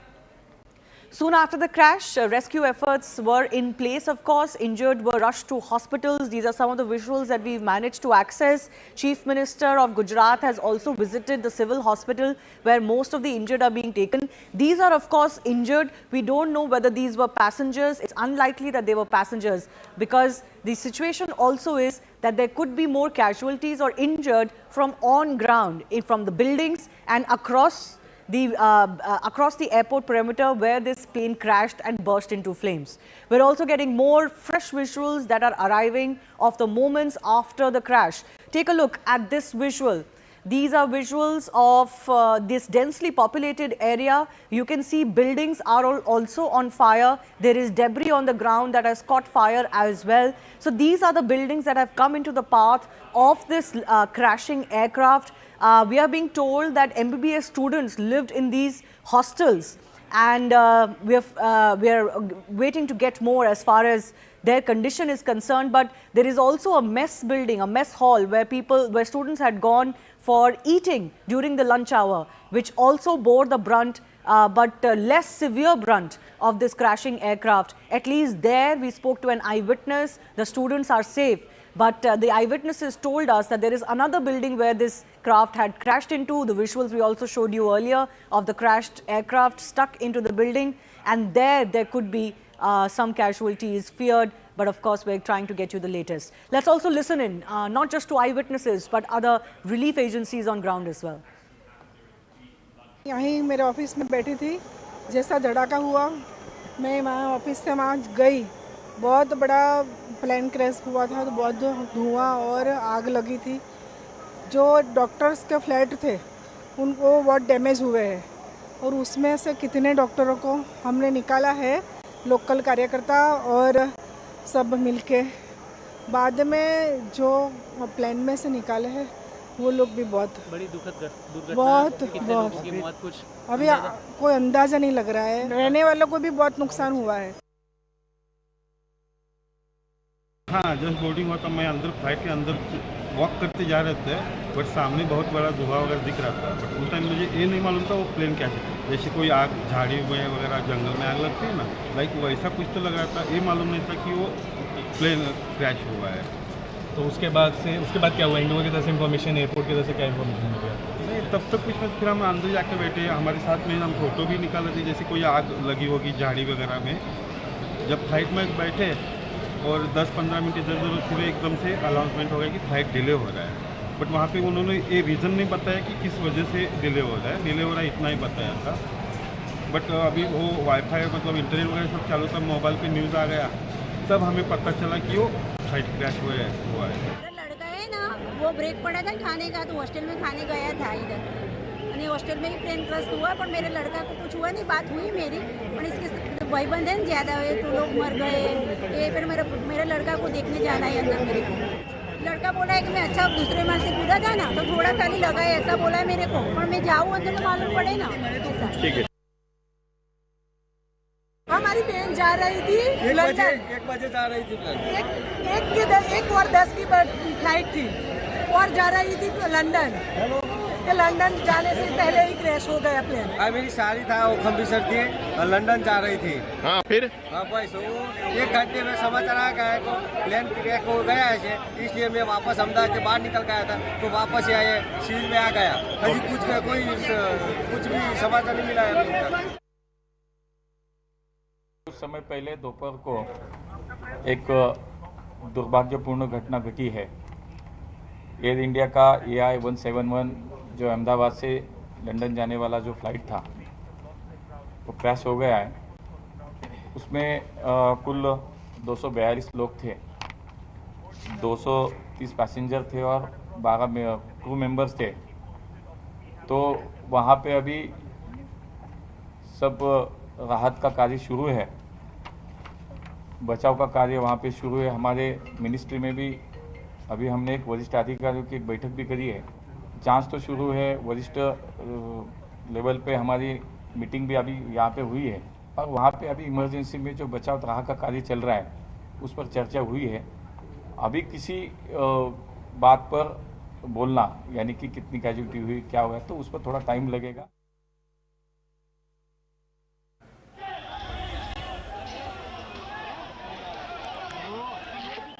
Let's go across to some of our experts joining us. Captain C.S. Randhawa is president of Federation of Indian Pilots. He's also served as former general manager of Air India and former deputy chief flight operations inspector at the DGCA. Group captain M.J. Vinod is a former fighter pilot with the Indian Air Force with us. Dr. Vandana Singh, chairperson of Aviation Cargo, Federation of Aviation Industry in India. V.K. Kukur is aviation expert also with us. I do thank you all for your time. First up, I want to go across to Captain C.S. Randhawa. Yes, ma'am. Your thoughts about the nature of the crash first up, because it has happened within a minute of takeoff, giving the pilots and the crew hardly any time to even be able to change their course of line or their direction, crashing into these buildings. What do you think could have transpired? What could have been those moments like inside that cockpit? Okay. To start with, this was an extremely tragic accident which has occurred. Let me give you some background. Now, this flight was from Ahmedabad to London Heathrow and must be carrying at least 65,000 to 70,000 liters of aviation turbulent fuel, which is highly inflammable. And it is in the category of the kerosene, and it is much more inflammant than petrol. Now, the aircraft has taken off. The pilot must have engaged the autopilot around 200 to 250 feet. Now, it seems that the aircraft would have been about 500-600 feet when it started descending, which I've seen through the video. And the pilot has given a mayday call. Yes. Normally, the mayday call should succeed with the nature of failure. Supposing I say mayday, mayday, mayday, engine failure, left engine failure or right engine failure or both engine failure. The pilot has not given that. I think must be because the time was too short and the pilot was still thinking that what he has to do. Okay. Now there are, I could be wrong, the actual analysis will come after the DFDR, the digital data flight recorder, which will be taken out, which records many parameters of the aircraft, speed, height, engine thrust, your engine oil pressure, temperature. There are various parameters this DFDR, which is called the black box, records.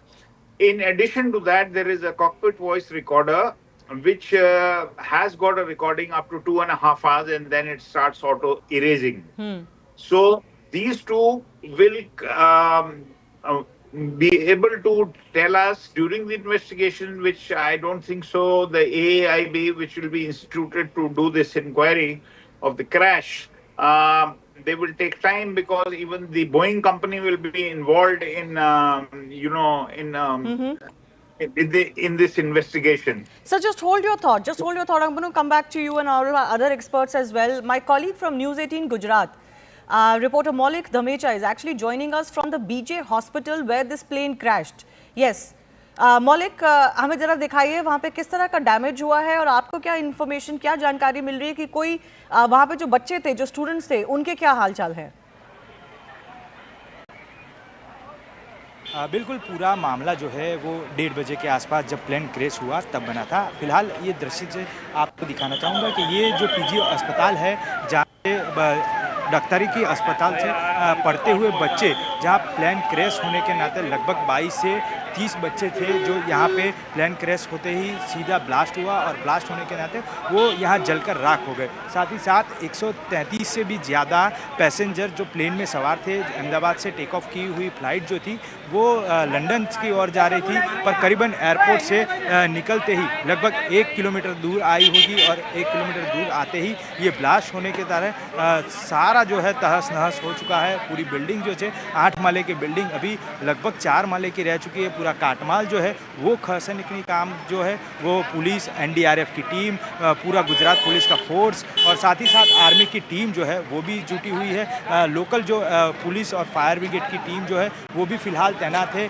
एक जो अस्पताल से निकाले गए जो doctor की ओर से बोले गए जो मृत लोग हैं उनको यहाँ से पीएम की ओर ले जाया जा रहा है। माना जा रहा है कि आने वाले समय में और भी जो कई डेड बॉडियाँ जो है वो निकाल के यहाँ से रवाना किए गए। कई सारे बच्चे थे, कई सारे युवा थे जो यहाँ से फ़्लाइट में सवार होते हुए और कई जो आशास्पद युवा जो डॉक्टरी की पढ़ाई करने आए हुए थे और ये प्लेन क्रैश होने के नाते अभी फिलहाल मौत को भेटे हुए। मौलिक जी, मैं आपसे कंफर्म करना चाहती हूँ एक बार और। मौलिक जी, मैं आपसे कंफर्म करना चाहती हूँ एक बार और। आप कह रहे हैं कि 22 से लेके 30 बच्चे जो एमबीबीएस की तैयारी कर रहे थे और इस हॉस्टल में रहते थे उनकी मृत्यु हो गई है, अस्पताल ले जाया जाएगा।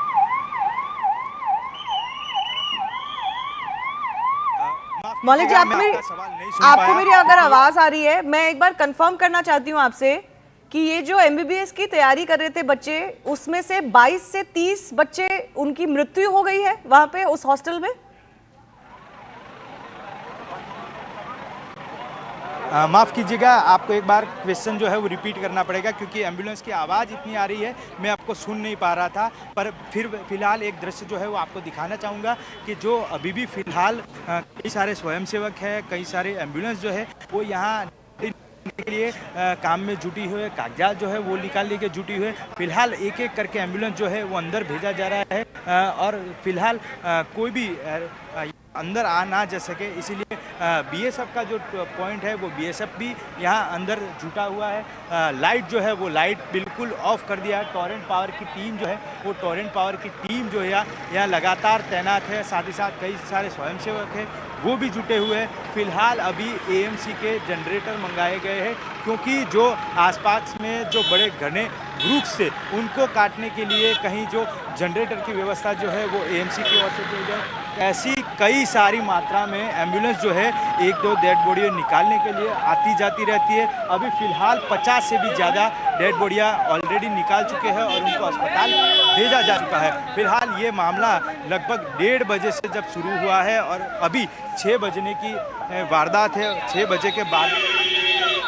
बजे बाद भी यहाँ से कोई बाहर निकलता है, एक दो डेड बॉडियाँ जो है वो बाहर निकलती नज़र आ रही। यानी कितने लोग हैं वो अभी कहना मुश्किल है। फिलहाल जो इंजर लोगों की एक सूची बाहर आई है, वो इंजर लोगों की सूची में ऐसा जानने मिला है कि लगभग 25 लोग जो है वो फिलहाल इंजर्ड है। उनकी अलग अलग वार्ड में सिविल अस्पताल के अंदर जो है वो सारवार होने जा रही है और बाकी सारे जो लोग हैं उनको यहाँ से डेड बॉडियाँ जो है वो निकाल के आगे की ओर ले जाया जा रहा है। मौलिक जी, अगर आपको मेरी आवाज़ अब आ रही है, आपके आसपास बहुत आवाज़ है एम्बुलेंसेस की, मैं आपसे कंफर्म करना चाहती हूँ कि जो बच्चे इस हॉस्टल में थे उनमें से कितने की मृत्यु हुई है जो आपके पास अभी जानकारी है? अभी जिस प्रकार जानकारी मिल रही है वो बेसिक इन्फॉर्मेशन है। बेसिक इन्फॉर्मेशन इसीलिए क्योंकि जब घटनास्थल पे ये प्लेन जब क्रैश हुआ, ये यही जगह है। मैं आपको एक बार दृश्य के मार्फत दिखाना चाहूँगा कि ये जो जगह है वो बिल्कुल यही जगह है कि जहाँ से प्लेन का कॉकपिट होता है और कॉकपिट के आगे का भाग से लगभग 58 लीटर जितना फ्यूल जो था वो फ्यूल होने के नाते यहाँ टकराया था और टकराने की वजह से ये सारा जो बच्चे यहाँ हॉस्टल में पढ़ते थे, रहते थे, उनको यहाँ लगा हुआ था और ये सारे लोग यहाँ अभी मौत से जुटे हुए। सारे कई लोग जो बच गए थे वो बच गए उसको अस्पताल में दाखिल कराया गया है, उनकी सारवार जो है वो चल रही है। पर जब तक आंकड़ा मिल पा रहा है कि 22 से भी ज़्यादा बच्चे यहाँ थे, उनको ले जाया जा रहा था और उसमें ये हादसा हुआ और ये हादसे में कई सारे पैसेंजर भी थी और वो जो पैसेंजर का आंकड़ा है वो अब तक 150 से भी ज़्यादा होने का माना जा रहा है। Okay. Maulik Dhameja, thanks a lot for joining us. Let me go back to our guests who continue to be with us. Yes, Captain C.S. Randhawa was talking about what could have possibly gone wrong. I'm sorry to cut you short there. We were getting this live report. Yes, sir. Your thoughts on what could have possibly gone wrong? How can both engines of such a reliable aircraft, the Dreamliner, that had never been involved in such a crash of this nature, happen? See, I said earlier that this could have been due to bird ingestion because Ahmedabad is a known airfield for a lot of bird activity. I have flown there enough number of times, and that was one challenge we used to have about the bird activity at Ahmedabad, even when we used to do training flights. So there could be a possibility that that both engines have flamed out because of bird ingestion. There is a very less possibility that the both engines have failed because of fuel starvation, because there are separate fuel lines going into each engine, and it's unlikely that such a situation has occurred until and unless there is some contamination in the fuel, some water content which was there due to cold soak. That possibility also cannot be ruled out. The other possibility could have been that when the pilot did not have much time to think that what has to be done when he's lost control of the aircraft, could be jamming of the control. If there is a jamming of the elevator control in the aircraft, then that possibility also cannot be ruled out.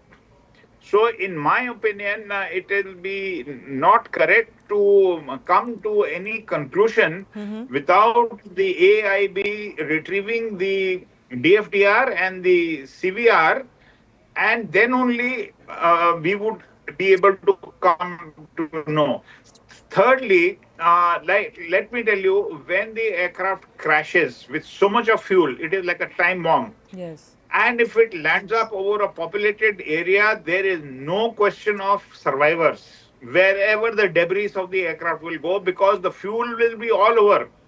And fuel, you know that when it is spread, even a small fire, small light can create a havoc, because in one go it will burn the whole place. Yes, yes. That So certainly there is seems to have happened as far as this case is also concerned. Let me also Correct. go across to Group Captain MJ Vinod. A very, very concerning situation this. Not only the fact that the plane crashed within a minute or so, barely had achieved any height or altitude before it crashed. It seems like the pilots were not able to control the plane at all. Their power was completely off. Both engines could have, and we are being told that that can only happen if both engines have gone off, which is a very rare situation. And then, of course, for the plane to have crashed into a residential area, my colleague was just bringing a report there from what is a tragic scene unfolding, which was a hostel for MBBS students who seem to have come in the path of this crashing plane. Yes, Shivani, with all due respect to all the information out there, I want to, Shivani, I mean, you know me by now, I want to break it down into logical pieces. I landed in this particular runway just a couple of days ago on a twin-engine big jet, and very, very familiar with this place. I keep landing there often. So with that as the background, I'm saying this. If you hear the voice or the noise of this particular video, you can clearly make out that the engines are humming till the time the aeroplane is touching down or hitting the ground. A loss of thrust, loss of power is not the case here. At least from the time they have started filming this video till the time the crash happens, you can hear the engine is running. Point number one. Point number two, was it just one engine running or was it both engine running? So let's demystify Shivani as if one engine running. I reiterate to all our viewers, any twin engine aeroplane, including 787 Dreamliner that we are seeing on the screen now, is capable of taking off after V1 is when we take off. I mean, there's a speed called V1 at which we take off. The speed, V1 speed caters for you to take off in one engine, climb out in one engine, carry out an emergency landing in one engine. It is designed for a single engine operation, which means even if one engine is, so we can hear the noise of the engine, assuming it is just one engine. Okay, before the video was taken, one engine, say, had died. Even if it was one engine, this aeroplane can continue to climb in one engine. It is designed to do so. Then the question, Shivani, will ask me is, why did the aeroplane sink? Yes. The sink can happen when you have the two-engine failure or when you have loss of lift. So when you zoom in closely, as you can see, zoomed in video in the box, you can see very clearly the trailing edge of the wing is up. That is called the flaps. Normally, as you can see behind me also, the flaps are down for takeoff and landing. So it is kept down so that you can take off at a much lower speed. But if the flap goes up prematurely, whatever could be the reason, it could be electrical, it could be any reason, the aeroplane now loses lift and it starts sinking. So even with two engines, with loss of lift and heavy aeroplane will not be able to climb out. No, It is just a clarification. as simple as that. What causes this loss of lift? Flaps are up, Shivani, because the flaps are put down so that the aeroplane wings can generate much more lift. 120% lift is extra. Matlab, 100 plus 120 is what you get when the flaps are down. But when the flap goes up, as you pick up speed, you have to keep raising the flaps. And as you pick up cruising speed, the flaps are fully up, the aeroplane wing is straight, as it is seen in the video. So the flaps have gone up. In 2013, Shivani, this particular entire 787 was grounded because of some electrical issues. And after that, they sorted out the electrical issues and the aeroplane came back online. Are you suggesting that there are technical issues that could have led to loss of flight? Loss of lift? Yes. Possible. But only the FDR will tell us whether the flap went up automatically or the flap went up due to some other reason. Only the FDR will be, and the CVR, the cockpit voice recorder, will be able to tell us. But Shivani, you turn up the volume and let the let our viewers hear the noise. The engine is running. So the loss of lift, in my opinion, could be the reason. But again, there are only two people who will know. One is the FDR, another is God. No one else can tell you what went wrong. You know, I spoke to several experts through the day when we first got the update about this crash.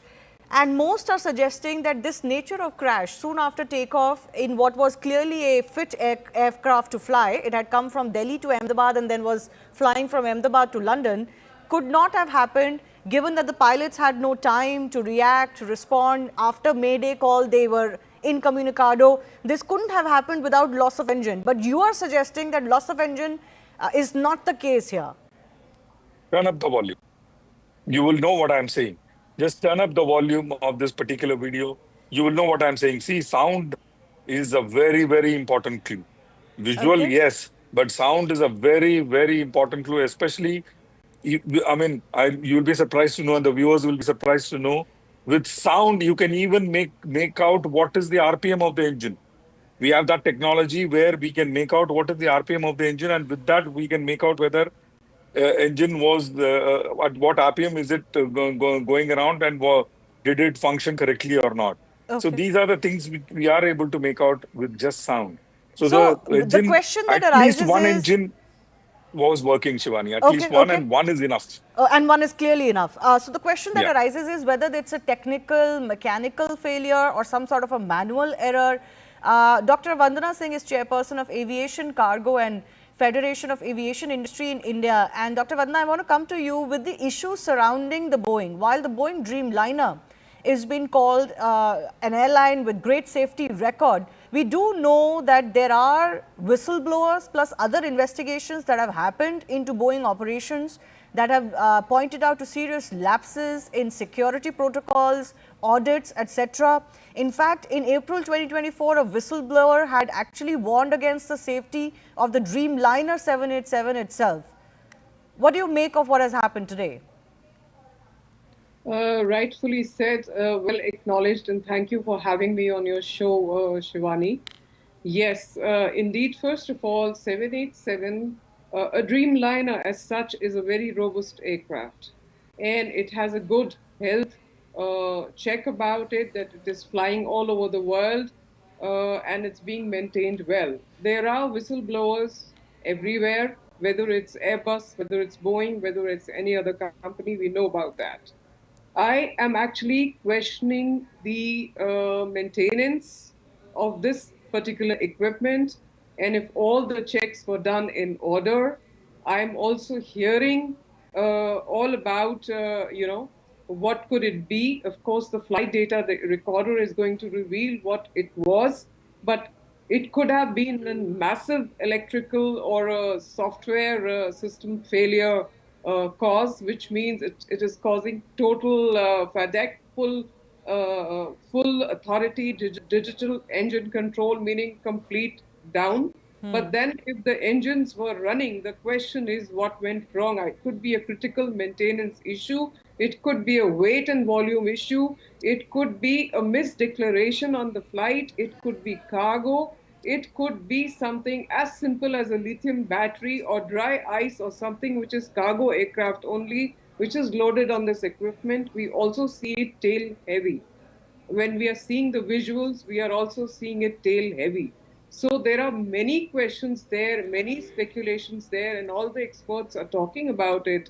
But having said that, both Boeing and Airbus are having their own, set of flaws, questions.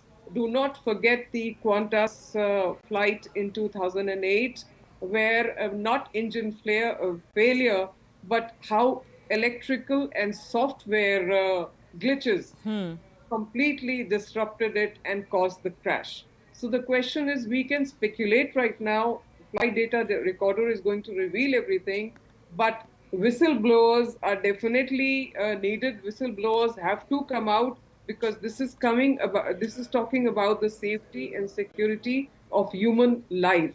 Yeah. We are playing with that. And I'm questioning everything from ground handling to critical maintenance to the fact, did this go through a check? It's an 11-year-old equipment, fine. It has a long life, no problem. But did it go through its A checks, which is 400 to 600 hours? Was it being checked properly? And I won't even question the C check or the D check here, which happens every 12 to 24 months, or D check, which takes after every 6 to 8 years. Was that being done? Were the audits being done by Air India? We are doing audits on Turkish Airlines, very good. Are we doing audits on Air India? Are we even checking if everything is in order? Is the maintenance coming into play? Are the people there, actually the engineers, doing their job? Is there contamination of the fuel? Why is it tail heavy? Is there a misdeclaration of weight volume? What is it? These are the questions that come to my mind at this point of time. Over to you. VK Kukur, what do you make of it? This is a unique kind of a crash, if I can say so. You can correct me if I'm wrong, but I'm saying this after speaking to several experts during the day over the last 4 or 5 hours, where they seem to suggest that, this is a very unique kind of crash. Something like this is not witnessed very often. Because the kind of crash, the visuals that have been captured suggest that there was engine loss. Some of our experts are now suggesting that engines were working. They can hear the clear engine hum in the visuals that have come out. What is your sense of what could have gone wrong? It's a very, very unfortunate thing which has happened in the history of aviation. As far as 787s are concerned, they are supposed to be the best aircrafts. And I find that there is no reason at the moment to say that there's a maintenance issue or any other issue. it is something which has happened in a critical stage of the takeoff. It has happened when the aircraft is not even 400 feet above the ground. It has happened, it can only be ascertained when DFDR and cockpit voice recorders are checked and the truth will come out. But it appears there seems to be a power loss, whatever reason it could be. And the pilot must have tried to maintain, and that is why you can see the nose of the aircraft is going up and up little.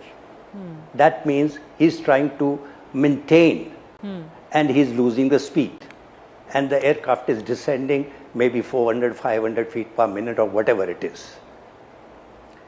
Now, it can be a loss of power, it can be a loss of lift, it can be any other reason which has taken place in split of second, which probably did not give any time for the pilots to do anything, because they were handling the aircraft fine, because you could see the aircraft the way it is going down and it is stable. There was nothing that it was tilting here, there, or some failures have taken place and trying to correct them. No, it's flying off. From the pictures I can see. Rest we'll come to know, but it's very, very unfortunate, and there is nothing else can be said at the moment. Absolutely. No, absolutely. This has really shocked the entire country and the entire world. This power loss, sir, that you talk about, this power loss, just for the benefit of our viewers, what all things can cause this power loss? Power loss can be due to bird also, can be any reason, because I am not an engineer or I am not an expert on 787s. But it looks like the engines were not developing the power, and that is why he was trying to maintain the height by pulling the nose up. This is what I can see from the pictures. And it is a very critical height. And it did not give him time to even turn back and land. Yes. Because if he had turned back, there should have been some speed. Yes. Otherwise, it would have been drag and it would have been fall. So he was trying to maintain. That's what I can see. Yes. I don't know much more than this, but it's a very, very unfortunate, and we cannot at the fault at the moment till such time the investigations are carried out. And the aircraft has already flown from Delhi or Bombay to Ahmedabad. They must have done the checks at the transit also, at the night stop also. So I don't think that if something has gone wrong, it has gone wrong in maybe 4 second or 5 second time.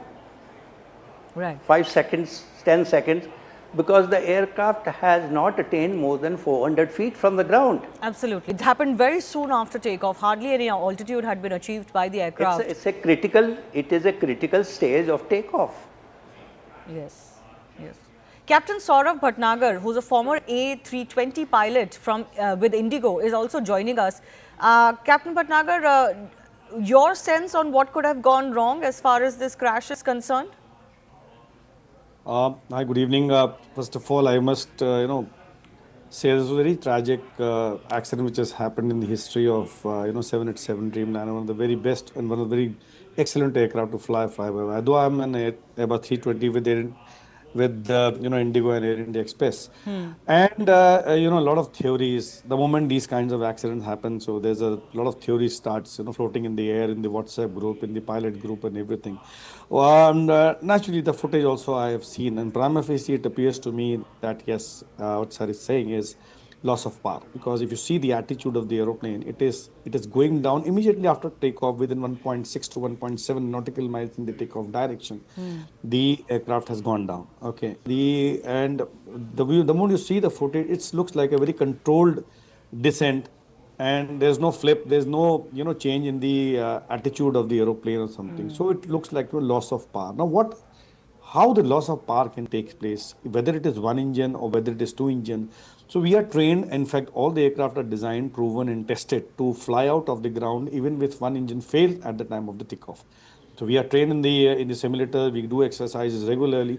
So the engine, even single engine with full takeoff weight, certified takeoff weight, is designed to climb out of the runway on a single engine, clearing all the obstacles in the runway path and achieving the climb gradient for that airport which is designed. Having said that, so looks like to me that if there was some engine failure or one engine failure, the aircraft still is very flyworthy and could have gotten airborne. But the very fact that it came down like under the full force of gravity looks like loss of power on both engines, which could happen because of multiple bird strike. If you have a multiple bird strike or on both the engines, and even though the engines are in the process of winding down and not even the loss or thrust is reduced, or there's some pipeline break or whatever can happen, right? But the engines are not producing that much thrust. And the aircraft had just taken off with full weight, all of it going to London with so much of weight on board, full fuel, everything. What you see immediately on the fire, the ball of fire, the black smoke is of fuel. Anything other than that, when you have an electrical circuit, on fire, that is a white fumes are there, but the black one is always the fuel. It was a full fuel. So it's so prima facie, it appears to be a loss of engine or power on both the engines, but it's premature to say anything as of now. We all are speculating, and we all are giving our own theories. The flaps, which is a lift augmenting device, it's seen that the flaps are up, it's not down. The landing gear is down, which is again, it's quite surprising, because first the landing gear goes up and then the flap goes up. So the flaps are up in this case. So we are just speculating. And with my experience, what I can tell you is that this is what we cannot confirm. It's all unconfirmed. The inquiry official will tell what exactly, but it's quite tragic that has happened today. Sir, can I ask you, in your experience, this happened very soon after takeoff, within a minute or so. The crew, the captain gave a mayday call. There was an SOS call. Could you, in your experience, just share with us what those moments could have been like inside the cockpit, given that something has gone wrong so terribly that the plane is unable to lift? Yeah, you see, the first thing is the mayday call is given. It's a distress call. So there are two calls in international aviation fraternity. In the basic, it's distress and urgency. So distress is mayday, mayday, mayday. Urgency is pan, pan, pan, pan. So this is it is to identify what kind of the emergency the aircraft or the aircraft is experiencing. Mayday means that it's in a distress. It means that the aircraft is under imminent danger, or the occupants of the aircraft are under imminent danger, and it could, in the civil, crash or something, or out of control, right? When the aircraft fuel goes out of fuel and says mayday, mayday, that means the aircraft is not able, it's not a flyover, they're not able to sustain in the air. Okay, that is what it's that there's the imminent danger to the lives or to the aircraft and everything. That is why it's a distress call given. The very fact that the pilot gave the distress call of mayday, mayday, mayday, it means that he did not have whatever could have been done, what already been done. At the end of it, once you know that they're not, it's whatever a pilot was supposed to be doing, he has done in that short span of time, 1.6 nautical miles, when the aircraft has come down after takeoff. He has already done everything, and thereafter, at the end of it, it says just informing that it's a distress situation now, and then he gives the mayday call. Absolutely. Can I go back across to Captain C.S. Randhawa as well, because he's also been former Deputy Chief Flight Operations Inspector at the DGCA. So do you sense that there could have been any maintenance issue, as one of our guests is pointing out, that it could well plain be negligence of maintenance in this case? I have my doubts on that, because the aircraft has flown from Delhi, and Air India maintenance is good, and I do not foresee that happening. I told you there could have been a chance of a fuel contamination because of cold soak, the water has gone, because now the cold soak also, if it is taking place and if the water has gone through the fuel pipelines along with the fuel, going into both the engines, and then both engines having turned down because of contamination is a very rare possibility. So I think there could be a bird head, there could be a control jam, as I still mentioned, or there could be some contamination in the fuel because of the cold soak, but unlikely of any issues regarding maintenance. One point which one of the people in the panel he spoke that the flaps seem to be up. Now, in the video, it is not clear that the flaps have gone up or flaps are down. In case the flaps have gone up, then I do not think that could be a technical issue that the flaps will go up automatically. Now, in case that happens at a low altitude, there can be a loss of lift. Okay. If the engine sounds are being heard, and if the engines were revving and they were running, then this could be a possibility, a loss of lift in case the flaps have gone up. So these are all, we are trying to speculate things, but actually everything will come clear when the DFDR and the CVR are taken out and they are analyzed. And of course, Boeing is going to be part of the investigations because there is a lot at stake for the manufacturer. Absolutely. Because a fear of flying will settle in the minds of passengers who are flying 787. So it will be in the interest and of the the AIB and the Boeing company to come out they will come out after they have analyzed the DFDR and the CVR. Well, Boeing has indicated already in its statement that they are, of course, going to participate in whatever processes are involved and investigations. These are also visuals on the right of your screen of the aviation minister, Mr. Naidu, who has landed in Gujarat now, and he's at the crash site. These are live visuals that we're getting. We're also, of course, expecting Home Minister Amit Shah, along with officials of the Civil Aviation Ministry, the DGCA and others who've been asked to be on ground. Because it is really in Ahmedabad where most of the efforts are required. There are additional trains that have now been announced for to and fro Ahmedabad, especially from Delhi and Mumbai, because flight operations were disrupted and possibly people might want to take a train out, in or out of the city right now. I want to go back across to Captain Saurabh Bhatnagar one more time. Sir, this jamming that has been talked about, some other experts had also mentioned this during the day, this control jam. What causes this and what can a pilot do in a situation like that? You know what Captain Randhawa has said, yes, control jam can happen at any time, control surface jamming, anything which is motor failure or because it's a fly-by-wire aircraft, electric signal goes and then the hydraulics operate the system. So if there is a control jam or a control failure, definitely the aircraft will not be able, the pilot will not be able to control the aircraft. But what I try to, what my thing is that even if there is I would say a control failure or control jam, if the engines are developing thrust and if the pilot at that point of time, move the thrust levers to toga, full power, the aircraft will climb out immediately. The aircraft did not climb out, it went down. So with the control, even if you open full power of the engine, the response of the engine, the aircraft should be climbing out. Right. And secondly, if there is a partial or asymmetric control jamming or something happen, then there will be some part of, the flipping or cartwheel, what we can say, that there will be a different, if the control have been jammed. So what the video footage we see that the aircraft is maintaining, while the aircraft is going up, its nose is going up. While the aircraft going down rather, the nose is started going up, and there was quite high altitude when the aircraft touched the ground.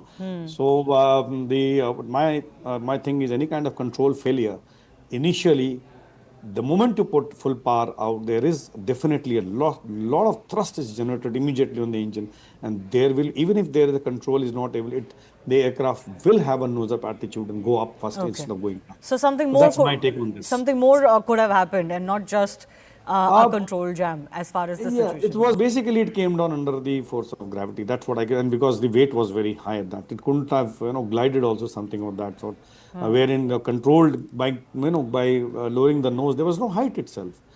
wherein or there's a loss of lift. Even if you lower the nose and develops a wing, the speed over the wings to get some lift, there was no height to do that. Yeah, absolutely.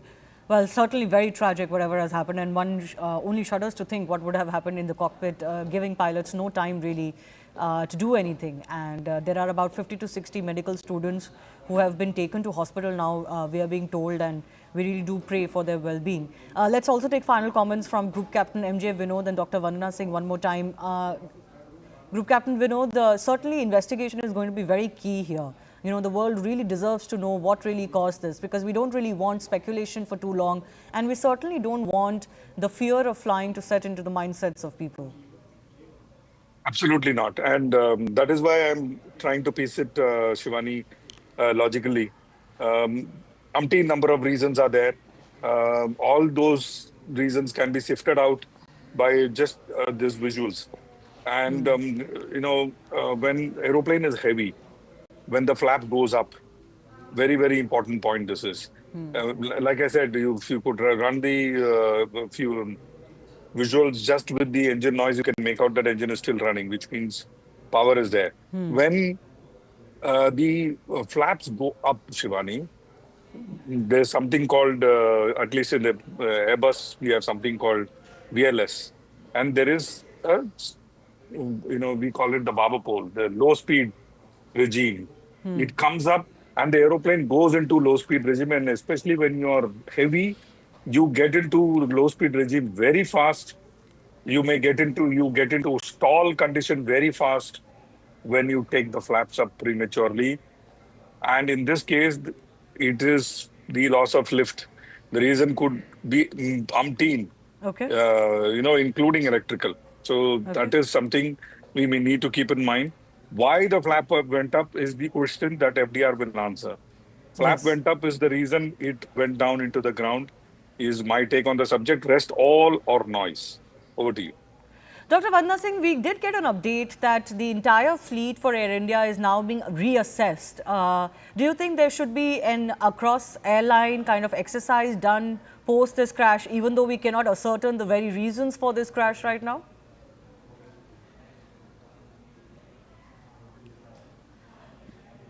Ma'am, could you please unmute yourself?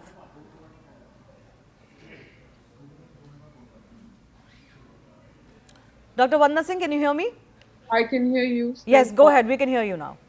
Thank you, Shivani. My comments on this is absolutely there should be complete audits on all equipments that we all have in India. We should be very, very vigilant. This was the writing on the wall. It has been for a very long time. We have been seeing various cases happening in the US where we have been coming on the various channels and discussing it, and including the case that happened at the Jeju airport where it went into a thick wall. Now the question is that it is very pertinent, it is very important that these checks are done. We should not be just looking at Turkish, we should be looking at ourselves also. And we should be making sure that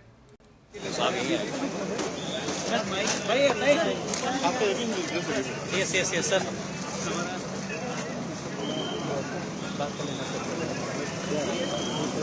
Minister Mr. K. Ramohan Naidu to speak. The media is there with him. He's at the crash site. In fact, those are the buildings that you can see in the background. These are the hostels, we are told, and medical college students were actually staying in these hostels. One of the buildings is the mess. कोई issue नहीं sir, कोई issue नहीं sir. अभी आए inspect कर रहे हैं, तो थोड़ा टाइम दीजिए हमें. Okay, thank you. I think the minister there just indicating that they've just come there. They'll take some time to inspect and speak after that. The media trying to take a response from the civil aviation minister there. थोड़ी देर अभी करेंगे. कोई issue नहीं sir, कोई issue नहीं sir. अभी आए inspect कर रहे हैं, तो थोड़ा टाइम दीजिए हमें. Okay, thank you.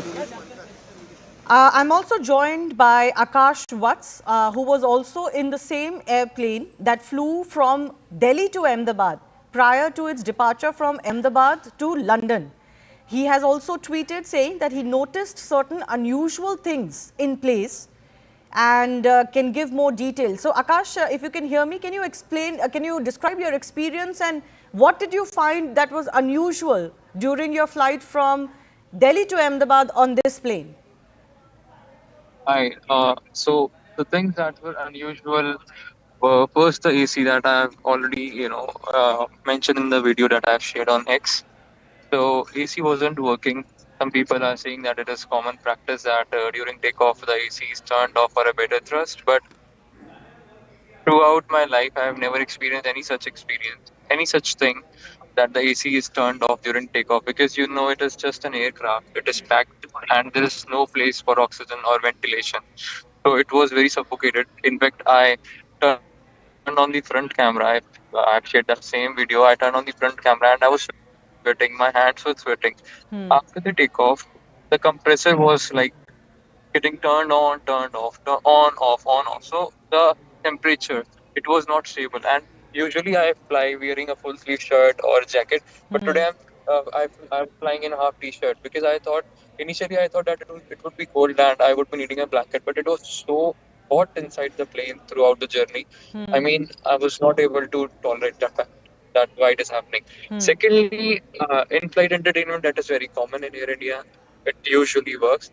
But now the thing in Boeing 787 is two things are there. One is that you don't have the option to move the flap up and down. The second one is you cannot call the cabin crew by just pressing the button in the overhead like on your overhead, right? So there was no button in the overhead. There was the button in the remote control, which I have clearly shown in the video that the button was also not working. When the plane was on ground, I wanted to call the staff, I mean the air hostess, to tell her about the issue. But then I was not able to call, and right after takeoff they came. But by that time I adjusted ki okay, it's just half an hour or like it's just 1 hour flight. ठीक है, in 40 minutes we'll be landing. क्या ही बोलूँगा? Everyone thinks that कि यार अब तो हो गया क्या इस पे? It is not working. If it is not working, so मेरे it will not work. So I ignored it. Third thing was I was sitting on seat 25A, right? And I was just next to this left engine, right? I'm listening to these news now, but I'll be giving my opinion. Uh, so I noticed that the wing were like the flaps and everything. I was thinking that they are not like properly. They were Okay. like kind of unstable, yeah. All right. We'll take that on notice. Thanks a lot, Akash Watts, for joining us. He says that he has experienced some unusual instances when he boarded the same plane when it flew from Delhi to Ahmedabad earlier in the day. Time for me to wrap up Plain Speak. The right stand is coming up in just a bit.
Watching the right stand, I'm Akanksha Swaroop. We're getting in breaking inputs. In fact, in deeply tragic news coming in, what we're learning is that Gujarat's former Chief Minister Vijay Rupani is confirmed dead in the shocking Air India plane crash that took place today, and that took place on Thursday afternoon. Remember, he had checked into the Z class, which, as we all know, falls under the business class category. Deeply, deeply tragic news coming in that the former Gujarat CM has been declared dead. Yes. I'll only give one line to what you have asked right now. We are going to do a fair and thorough investigation. We are not going to spare anyone. We are not going to leave any stone unturned. We will do properly according to the protocol, and we are going to go to the depth of why this incident has happened. That much I can tell you now. बस अभी इतना काफी। Thank you.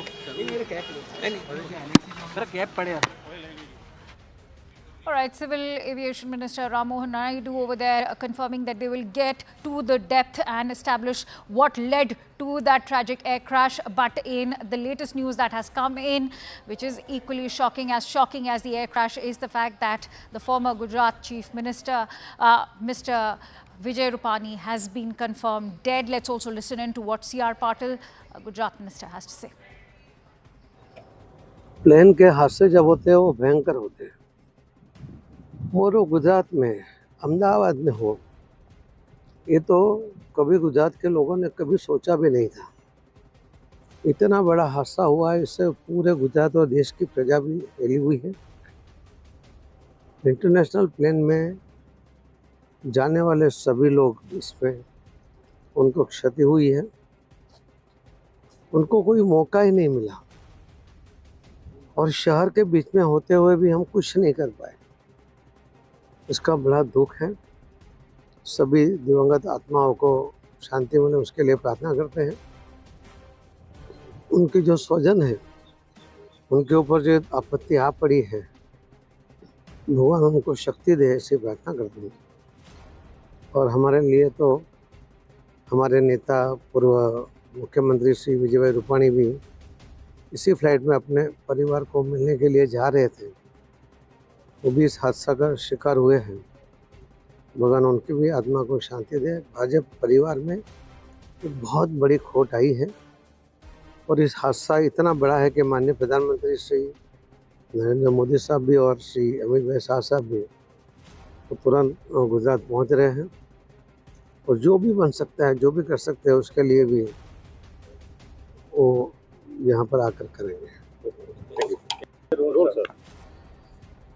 All right, so C.R. Patil over there expressing his condolences, conveying his condolences to all those family members of the victims of this air crash. He's also conveyed his deep remorse with regards to how helpless they were in terms of not being able to do anything to rescue all those victims. Also has expressed his condolences for the tragic demise of Mr. Vijay Rupani, the former Gujarat CM. Joining me right now with more inputs is Payal Mehta. Payal, what are you learning in terms of the demise of the former Gujarat CM, Mr. Vijay Rupani? At what time was he declared dead?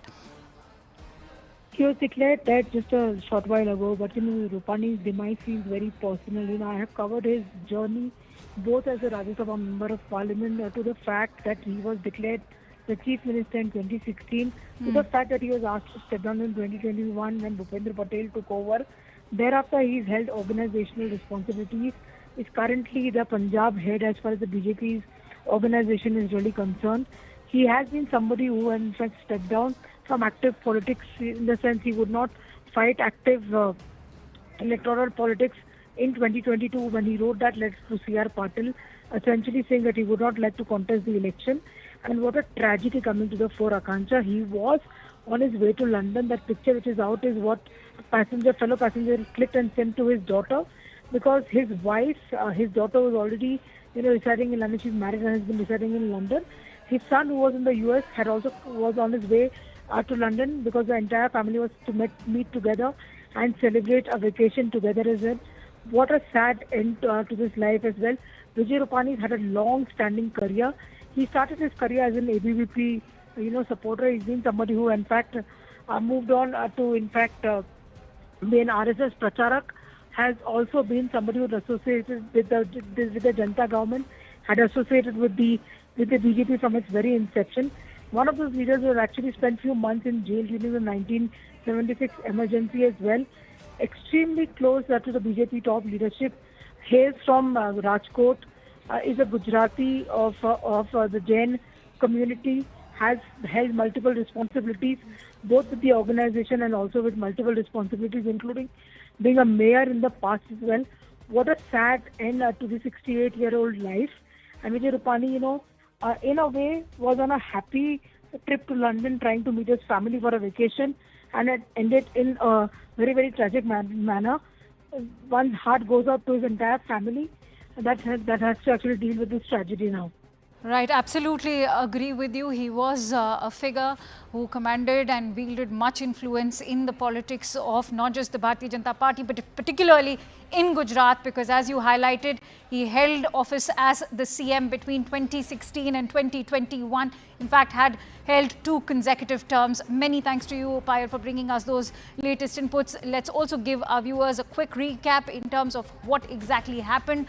From Ahmedabad to London Gatwick was the flight actually headed to as it crashed. The flight took off from runway number 23 at 1:38 p.m. local time. 230 passengers were on board, 12 crew members included. 169 out of these were Indians, 53 were British, 7 Portuguese and 1 Canadian national was on board. A mayday call was issued shortly after takeoff, which was, of course, not responded. The flight soon after crashed into a medical hostel building. So what happened mid-air also? Initial data from Flight Air India 171 shows that the aircraft reached a maximum barometric altitude of 625 feet. The airport altitude is about 200 feet. Minutes after making this mayday call, the Air India flight started to descend rapidly with a vertical speed of minus 475 feet per minute. And this is that moment of the crash, the plane that quickly descended into the residential area. Let's also take you through that entire footage. As it shows, this rapid descent is what has caught the attention of several aviation experts. As you can see, that the plane had not even reached its complete altitude, which is rather shocking for a commercial air flight. The blaze also soon after erupted, and it was a catastrophic blaze that took place. As you can see, this is in fact the entire debris and the crash site with the debris and the fuel catching fire, gutting several buildings. As you can see, the smoke continues to bellow out, and those are the gutted buildings in the background. Parts of the plane crashed into nearby residential areas, wrecking several buildings, as you can see. And it is the medical students from these buildings that are still struggling for life. Many of them are also being reported dead. But what has caught the attention of the viewers is the nose of the aircraft, which is stuck inside the building. Plane parts destroyed several buildings near the crash site. The parts of the fuselage and engines were cut into several buildings, as you can see. The teams soon after kicked into action. All these emergency teams were activated. They were working round the clock, even as we speak, to douse the flames at the crash site and the nearby buildings. This is one of the deadliest Boeing crashes. Remember, if we look at the cases across the globe, let me give you a quick recap of what happened in December of 2024. Jeju air crash happened in South Korea. It was a Boeing 737-800. What was the reason? It overshot the runway post-emergency landing. What was the death toll like? 179 people of the 181 which were on board were all killed. Let's now quickly rewind to 2019 March, and Ethiopian Airlines, again a Boeing 737 MAX 8. What was the reason? It crashed post-takeoff from Addis Ababa, led to a death toll of 157 passengers and crew members, all of them killed.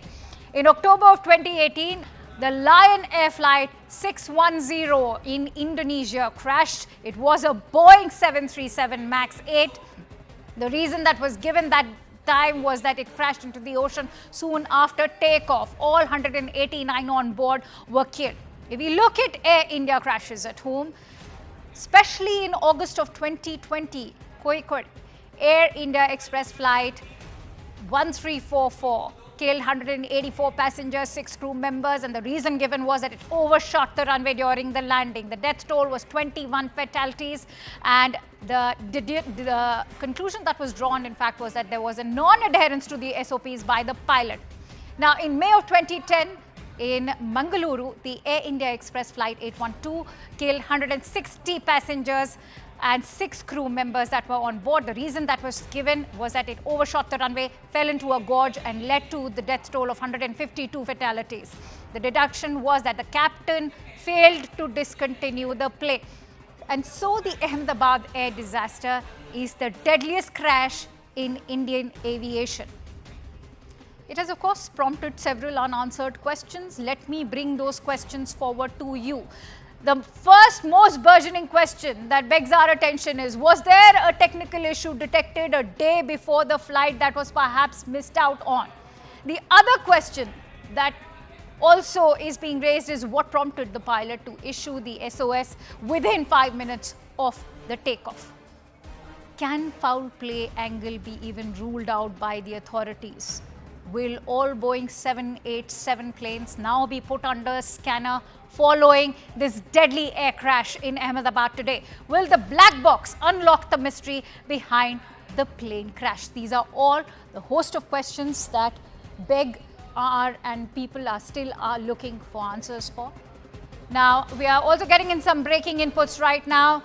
Sources from the Ahmedabad police have gone on to say that one survivor has been rescued out of that entire plane crash that happened. So far, only one survivor. Almost a miraculous incident that there's one survivor who has been rescued. The confirmation coming in from Ahmedabad police as we speak. This, remember, so far is a lone survivor who was sitting on seat 11A. Payal Mehta joins me with more inputs. Payal, share the details with us. Well, what we're given to understand is that there is possibly one survivor. That is at least what the authorities are confirming. So that was actually at least some glint, of hope in this entire otherwise dismal affair that was only seen. That 11A is a survivor that the police has really come out and said, and that is actually no less than a miracle. Given the fact that we're almost confirmed that most of the passengers are feared to be dead. In this, including the building against which it crashed, where doctors were eating lunch during the lunch hour as well.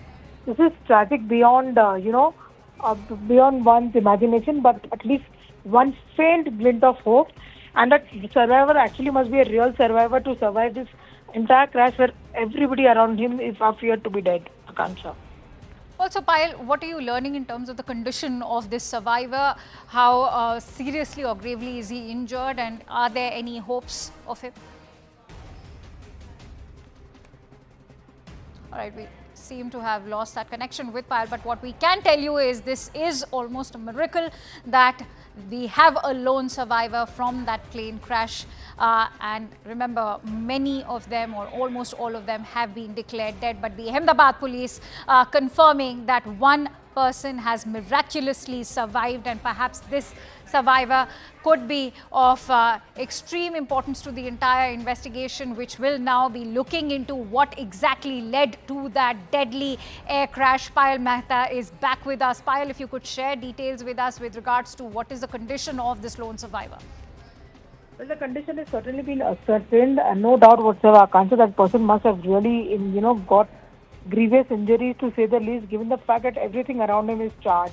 One has to remember that the flight was full completely. It was full to its capacity, and also the fact that the flight was just taking off, which clearly meant that even fuel-wise, the flight would have been completely full to the brim, and therefore everything around them was really charged. The Ahmedabad police is still trying to ascertain his exact health condition. But, like I said, in a place where actually everything seems to be so glum, at least there's this faint hint of some sort of a hope coming out that life knows how to survive. Absolutely. Also, now that we have a lone survivor, Payal, share with us how crucial and pivotal could be this survival, in fact, for the entire ongoing investigation. As we also heard what the Civil Aviation Minister, Mr. Ram Mohan Naidu, had to say, that they will get to the bottom of what exactly led to this crash. Of course, it's going to be of great help to see when he or she is able to recover and be able to share what he or she went through, in the entire flight, depending completely on his health condition, what he's able to recall. But at least one thing is for sure, at least one family will have some smile on their face when everybody around them are completely heartbroken and just fallen, given the fact that every of their loved ones have, fallen a prey to this ghastly attack, ghastly crash which has taken place as well. But like I said, it is going to be certainly a very important piece of evidence coming to the fore. He's an eyewitness who was on that flight. He will be able to, in fact, recall and tell the police officials what really happened. Because I'm sure before, the ATC was connected, the pilot must have also alerted the passengers within the aircraft as to what was really happening. It was all this happened within a matter of 60 seconds is what we've been able to fathom and we've been able to gather as well. So his testimony will be of great importance as far as that's concerned. But purely depends on what his health condition is and when and how much he'll be able to recall. All right, so what we are also learning that the survivor's name is Vishwa Kumar, and the Ahmedabad police have in fact gone on to confirm that he has been rescued. He's a lone survivor from this crash. Of course, it is a miracle that he has survived. In fact, this is footage coming in of the survivor, Mr. Ramesh, as you can see, as he walks out, almost surviving for him, of course, has been a miracle. That is something what we can tell you for sure. And as Payal was also highlighting, he's going to be very pivotal. His testimony is going to be very pivotal with regards to the ongoing investigation. As Ram Mohan Naidu, the Civil Aviation Minister, has already confirmed that they will get to the bottom of this entire probe to find out what exactly led to this crash. It's a miracle that this lone survivor is in fact even able to walk out of that crash site at a time when most of the survivors, all of the survivors have been declared dead. But Ahmedabad police over there confirming that this lone survivor who was on seat number 11A survived. This is perhaps going to go down in the annals of history as this lone survivor walks out of the Ahmedabad airport. He is, remember, the only lone survivor in a flight that was carrying over 230 passengers. His name is Vishwas Kumar Ramesh, who survived the plane crash. He was allotted seat number 11A. And the Ahmedabad police have finally rescued this one survivor. Remember, his testimony is going to be pivotal, extremely significant to the ongoing investigation, because nobody's been able to ascertain, with aviation experts still trying to ascertain the exact reason. The quality control behind Boeing is also now coming into the picture, as reports are indicating that there was an FAA audit last year, which was a 2-week audit into the quality checks of Boeing. But could it be a technical glitch, or could it be a bird hit, or birds hitting, multiple birds hitting, or weather also could be playing a significant role? Right now, it is fairly nascent at this stage to comment into exactly what was that went behind. But perhaps it is Mr. Ramesh's testimony that will be extremely significant. Vishwas Kumar Ramesh, he's a British national, is what we are being told, and he was on the Gatwick-bound flight that took off from Ahmedabad and crashed soon after takeoff. Roughly 20 minutes after takeoff is when it crashed, and it crashed into the residential building of the medical college, into the medical hostel, where several students are still grappling for life. It is a miracle, to say the least, that we have a lone survivor, Mr. Ramesh, allotted seat number 11A. He is a British national, as we are being told. He was on a visit to Gujarat and was heading back to London. Payal joins me with more inputs on this miraculous survival that's taken place. Payal, share what else are you learning from your sources? Like I said, that this is a very, very tragic episode which has come to the fore as well. Nobody would have been prepared for an episode like this. A flight of happiness for many who are either looking to go back home or embark on a vacation or a work trip has turned into an extreme tragedy. The testimony of the lone survivor as of now is going to be of extreme importance. That is something at least what the authorities are hoping for, because his testimony in terms of what really led to the circumstances that actually happened is going to be of great importance. We'll have to just wait and see. But like I said, all hands on deck approach being applied by the government of India over here in terms of what we've seen so far. Multiple leaders, multiple ministers being flown down to Gujarat. C.R. Patil, the Union Minister of Jal Shakti, and also, the state president of BJP has just reached Gujarat. He, in fact, gave us the unfortunate confirmation of Vijay Rupani's unfortunate demise over here. Civil Aviation Minister Rammohan Naidu can be seen taking rounds of the accident site, trying to ascertain what's really happening. Muralidhar Mohal, the MOS for Civil Aviation, will also be landing shortly at around 7 o'clock, 7:30, I beg your pardon. He's going to be accompanied by officials from Ministry of Civil Aviation Secretary, and also the DGC officials, who are going to be examining the accident site and understanding how to go about the investigation. Because remember, the government of India has promised not just to the Indians and not to the victims of those people who actually fell prey to this deadly accident, but also to the foreign nationals that a thorough investigation will be done. And also the fact that Union Home Minister Mr. Amit Shah, the local son of the soil, he's also expected to land in Ahmedabad sometime from now. As it's just too early, I can't to predict as to what really led to the situation, whether there was a technical failure, or whether there was a human error, or whether there was any attempt to sabotage, because there were a lot of foreign nationals on this.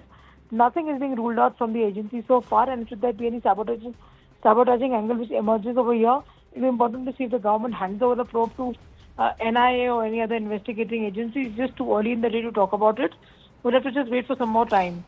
Absolutely. In fact, stay with me, Payal, as we are also getting in more information through newspaper reports which are going on to indicate that Mr. Vishwas Kumar Ramesh, who's 40-year-old and the only lone survivor of this deadly crash, has, as we can see, borne impact injuries on his chest, eyes and feet. He has received these impact injuries, but is miraculously able to walk out of that entire crash site. That is, in fact, indeed a miracle in itself. And he's also gone on to share his experience. Most importantly, he's gone on to talk about how there was a loud noise just 30 seconds after takeoff, and that is what in fact led to a crash within minutes, and the plane of course burst into flames. So this is what Vishwas has had to share, that it was only after 30 seconds of takeoff there was a loud noise, and then soon after the plane crashed. It all happened very quickly. So if one was to go by what Vishwas has had to say, this is also contradicting the other versions that have come into limelight, which are going on to indicate that it was roughly after 20 minutes of takeoff that the plane actually crashed. But Vishwas has gone on to share that only after 30 seconds there was a loud noise, and soon after the plane crashed. It all happened very quickly. But this indeed is a miracle to see Vishwas Kumar Ramesh, who is a 40-year-old British national, was visiting Gujarat, has miraculously escaped this, or rather survived this deadly or catastrophic air crash. This, as relatives of all those who were aboard the Air India flight are currently desperately looking for their loved ones at the civil hospital in Ahmedabad as we speak. All the rest have been declared dead, except from Vishwas Kumar Ramesh, who's a 40-year-old, the lone survivor, as he survived this deadly crash. But if you can see that image which is currently being flashed on your screens, he's of course borne injuries on his face. These are impact injuries that he's not just borne on his face but also on his chest.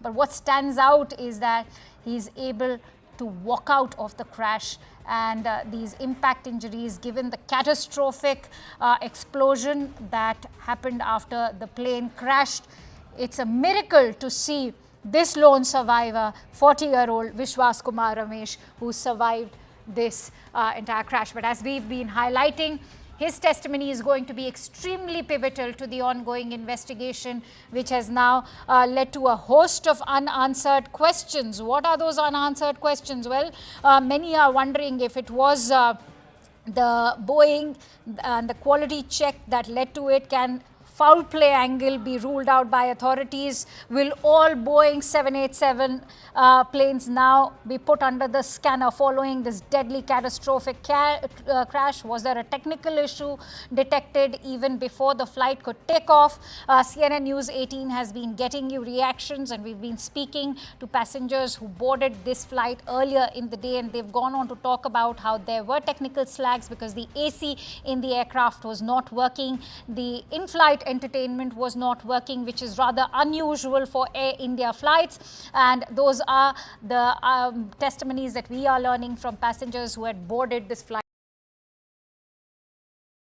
A host of unanswered questions, and to pinpoint any particular factor would be fairly nascent or premature, but all those unanswered questions do call for an investigation. Will the authorities be able to find the black box? How soon will they be able to, because perhaps the black box will be able to unlock the mystery behind this entire plane crash. But what's standing out right now as we track all the latest updates for you in this unimaginable story that has emerged is that Ramesh Kumar actually managed to dodge death, had a narrow escape.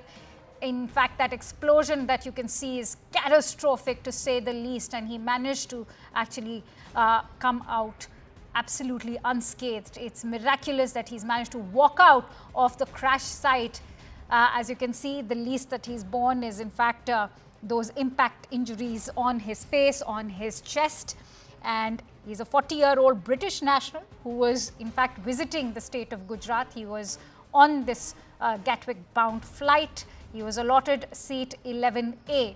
And according to Mr. Ramesh, there was a loud explosion, and that happened soon, 30 seconds after takeoff, and it all happened so quickly, and that is exactly what led the aircraft to nosedive and led to the crash eventually.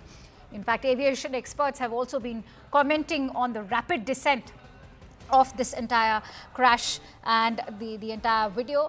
But let's quickly go across to Anvit, who's been tracking the latest for us. Anvit, if you could share with us the story of this lone survivor, what is it that you're learning? If you could give us some confirmation regarding the comments that he's shared with other newspaper reports that are indicating that he said that only after 30 seconds did the aircraft crash, and there was a loud explosion before it led to that crash.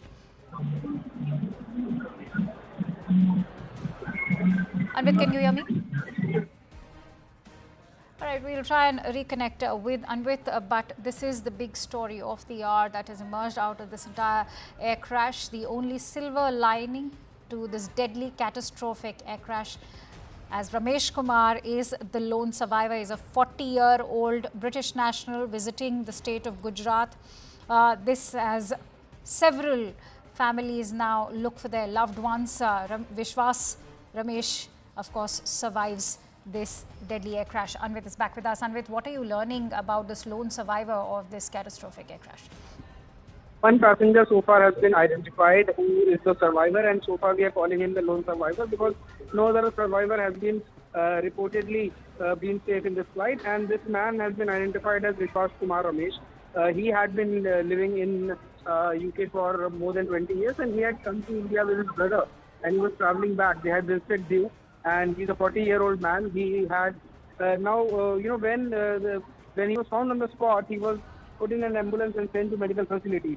But as he recalled the incident later for the media, he mentioned that when he when the plane crashed, he was on the seat 11A, and he has said that he realized only after when the plane crashed, he found it amidst the debris that was on fire, and he said that he has recalled that there were bodies all around and there were remains all around. And he said that he was scared seeing those visuals and he was terrified. That was the moment when he was put into an ambulance and was sent to medical facility. Now, he has been marked safe. He has injuries. He certainly has injuries all over his body. There are burn marks as well, and there are injuries also. But doctors are saying that he's safe, he has been marked safe. He's out of danger right now, and he's under medical supervision. But so far, he's the only passenger actually who has been found to have survived this crash. Other than that, even though the rescue operations are still underway, it is being the debris also being looked if there would be any more people who can be sent to medical facility, or the dead can be shifted to the morgue. But so far, this person is the only survivor that we have spotted and that the agencies have spotted, and he has been marketed. Vishwas Kumar Ramesh is his name. He's a 40-year-old resident who knew the British national by nationality, and he had come here with his brother. He was traveling back to London when this incident took place. Many thanks to you, Anvit, for bringing us those latest inputs. In fact, in the studio, we are also joined in by Captain Kishore Chinta, who is the chief pilot of the Sirius India Airlines Private Limited. Many thanks to you, sir, for joining in.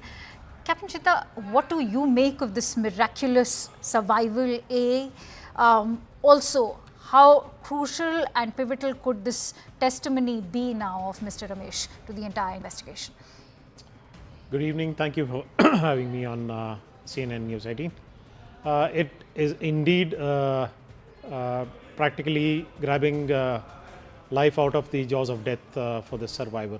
It is indeed miraculous that he survived the crash, considering that the aircraft would have probably had 50 to 60 tons of fuel when it impacted the ground, and that kind of fuel would probably just wipe out everything in the vicinity after the crash.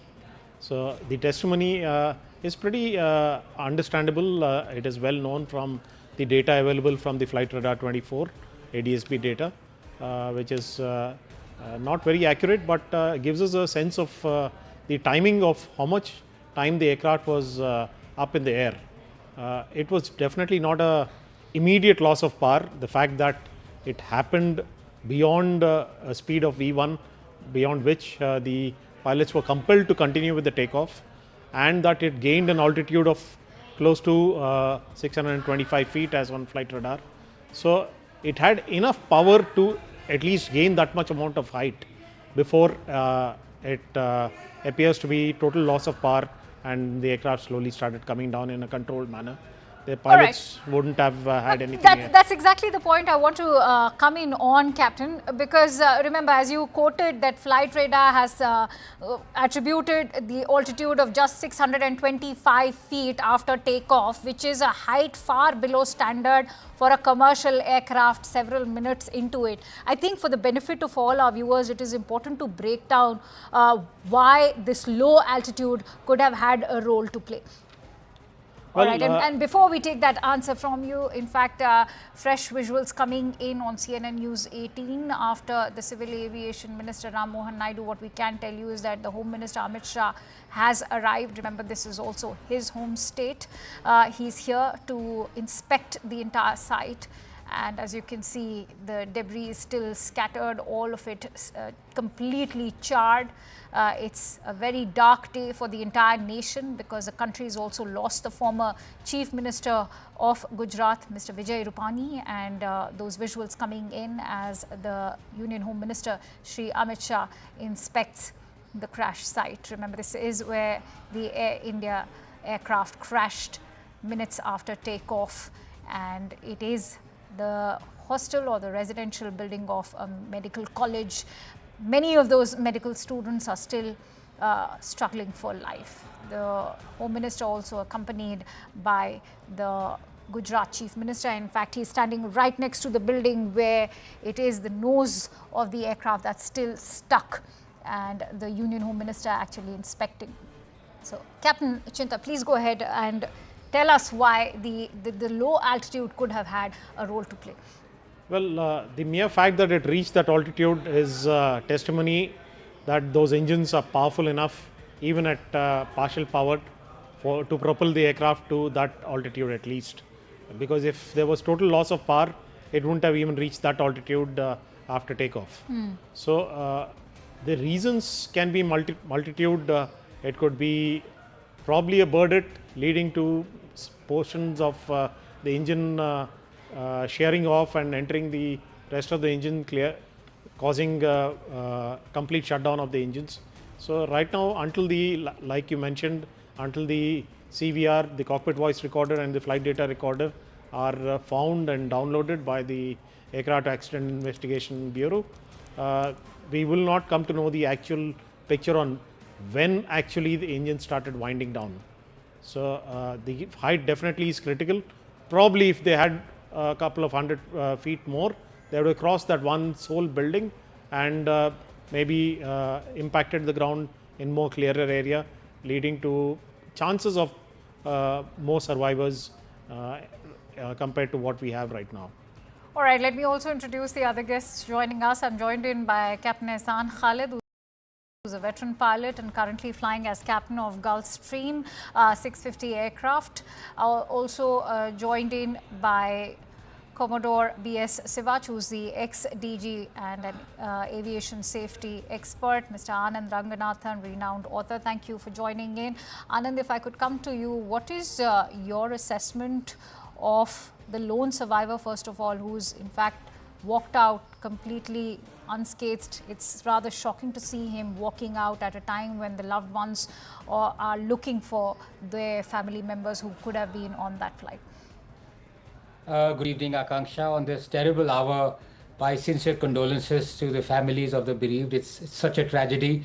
I think we all feel exactly how each one of those families of 242 on the plane and so many other who were doctors and medical students were in the building where the plane crashed into.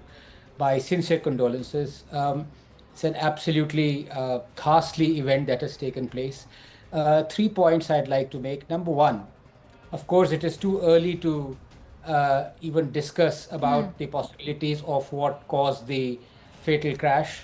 There are many theories floating around, but at the moment, I'm not going to pick one of those, or at least go with some of those theories, because all of them are at present mere conjectures. This Dreamliner, which is a particular type of aircraft, this is the first fatal crash in its history, and it's been there commissioned for the last 15 years. Having said that, there have been whistleblowers who've talked about the deficiencies that have gone on in the construction, in the making of the Dreamliner, who've talked about the cost cutting or indeed cutting corners by Boeing as far as the commissioning of the plane itself is concerned, who've talked about various inadequacies, especially relating to hydraulics. And a similar loss, sudden descent, loss of height, happened almost a year ago, in fact 14 months ago, on a Dreamliner flight from Sydney to Auckland, if I'm not mistaken. I think it was Chilean Airlines. And there was a sudden descent, which is what we've seen, at least from the visuals that I can see. And the one of the panelists was talking about that after the V1, the descent was reached, and it is highly unusual for a plane to then suddenly lose descent. Right. I think many people have ruled out the possibility of a bird hit at that height. As far as the survivor is concerned, Akanksha, it's an absolute miracle, and I'm so happy, at least in this unearthly hour, ungodly hour, to have this small bit of news, good news, and I hope that he's able to, he looks pretty fit under the circumstances. True. And he could be giving us vital information about about what happened. Yes. True. He's the only silver lining at the moment, and perhaps, in fact, latest visuals coming in to take our viewers through these visuals that have just come in. These are critical moments before that Indian Airlines flight took off. Just critical moments of that entire takeoff that have been accessed by CNN News 18 before it crashed. But as flight, this is in fact just the takeoff, and it led to the crash soon after it takes off. This is the entire video that we have accessed for you that shows that entire takeoff till the moment where it leads to that catastrophic explosion, as you can see.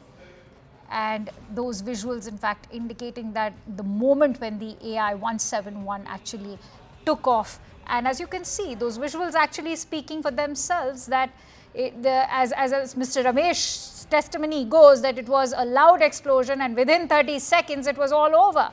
And I want to bring in Captain Ehsan Khalid. The video speaks for itself. Captain Khalid. All right, we'll bring in DBS Gujral over there. DG Flight Safety of Air Costa is also with us. Mr. Gujral, what do you make of these visuals?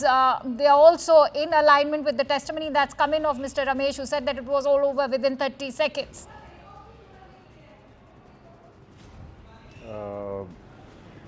First of all, my condolences to the families who have lost their loved ones in this accident.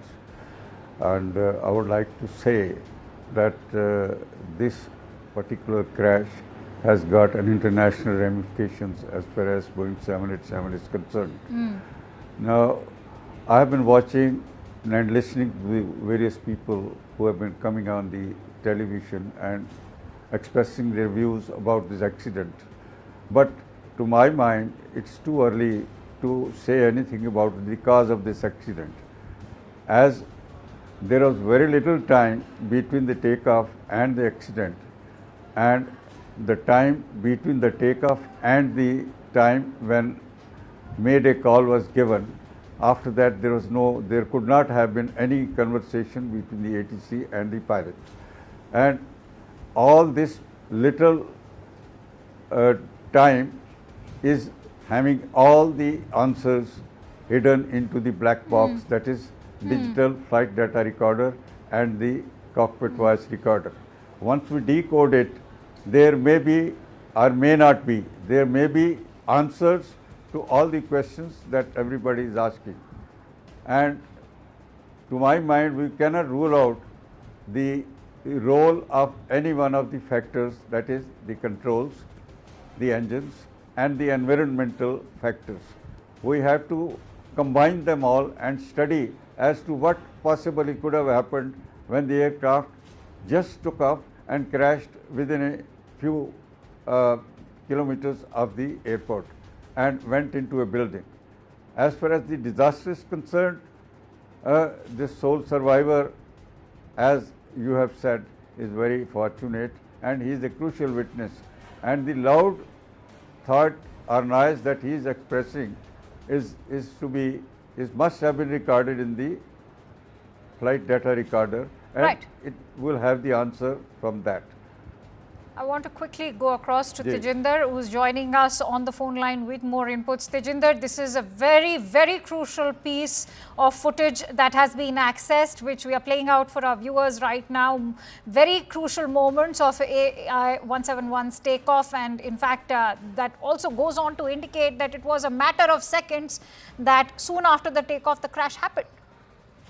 Indeed, this is a very crucial piece of information that we have been able to access, which clearly shows that within less than 30 seconds, if you can see that the flight, this ill-fated flight, when it takes off, it crashes, and then we can see a huge plume of fire and smoke coming from the area. Though the various agencies are now looking into this CCTV footage as well. And they are trying to find out, because the black box of this ill-fated flight is yet to be retrieved. Fortunately, there has been only one, there has been a survival, while unfortunately every other passenger on the plane have been killed in this unfortunate incident which happened this afternoon.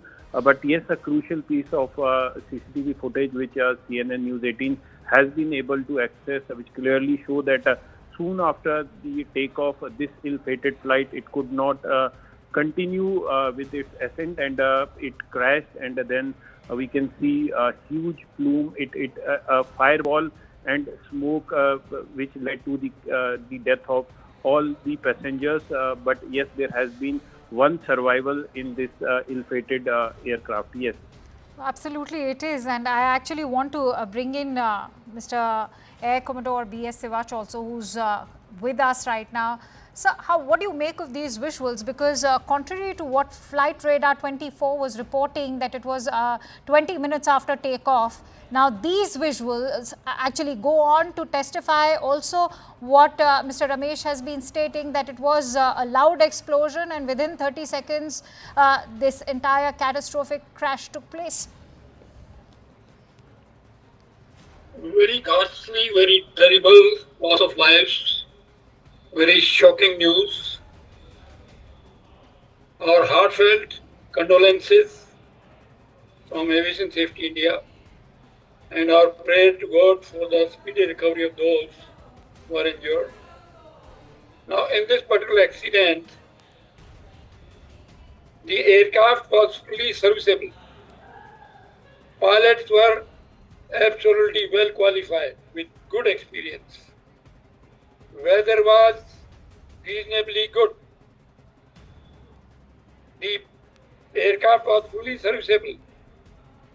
The aircraft has taken off. Actually, it has come from Delhi. So aircraft was fully serviceable. It has landed there, got turned around, loaded its passenger, and again took off. Till takeoff, there was no problem. The aircraft was climbing after takeoff at about 425 feet. That is what is being talked about is 625 feet. The Ahmedabad runway elevation is about 180 odd feet. So let's assume 200 feet. So aircraft was just at 425 feet. It experienced sudden loss of power. We must commend the presence of mind of the pilot that at such low altitude loss of power, he immediately informed ATC in the form of made a call that there is a serious threat to the safety of the aircraft and passengers. So it's creditable on the part of the pilot without losing cool, and still he continued because now he had loss of power, so he could not continue the climb. He started descending because of the loss of power. Loss of power can be attributed to so many reasons. This Ahmedabad airport is notorious for bird strike.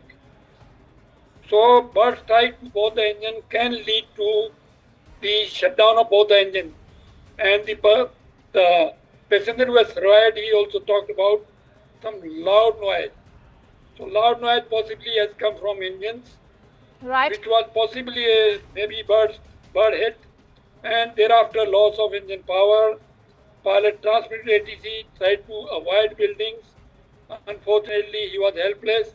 He had no control over the aircraft because there was no power in the aircraft, and eventually the aircraft crashed. Right. Very, very terrible accident. The Boeing 787 Dreamliner is a very safe aircraft. Initially, it had some troubles. These are called teething troubles, which had been resolved. Now, this aircraft is being flown by a large number of airlines. Almost 1,200 aircrafts are flying around the world. They must have conducted millions of flights.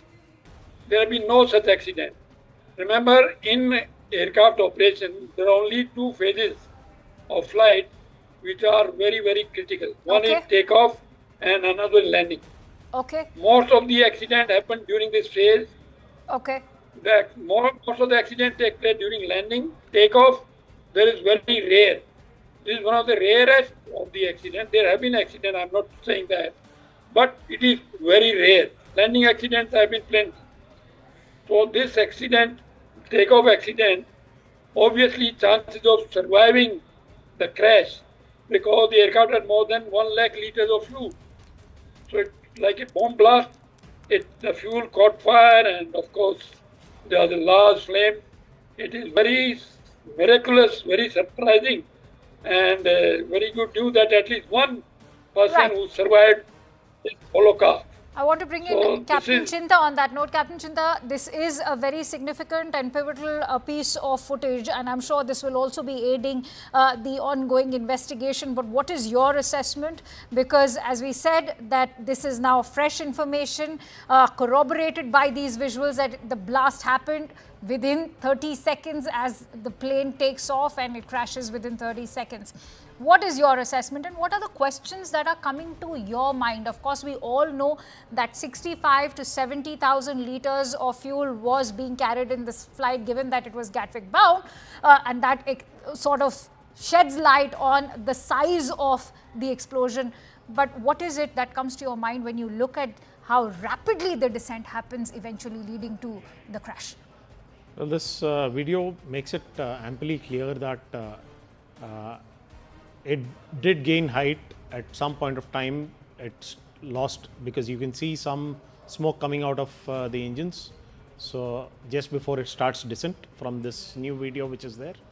So something did lead to loss of power on both those engines. And an aircraft which is going to be close to 200 tons weight for 240 odd passengers and 60 tons of fuel.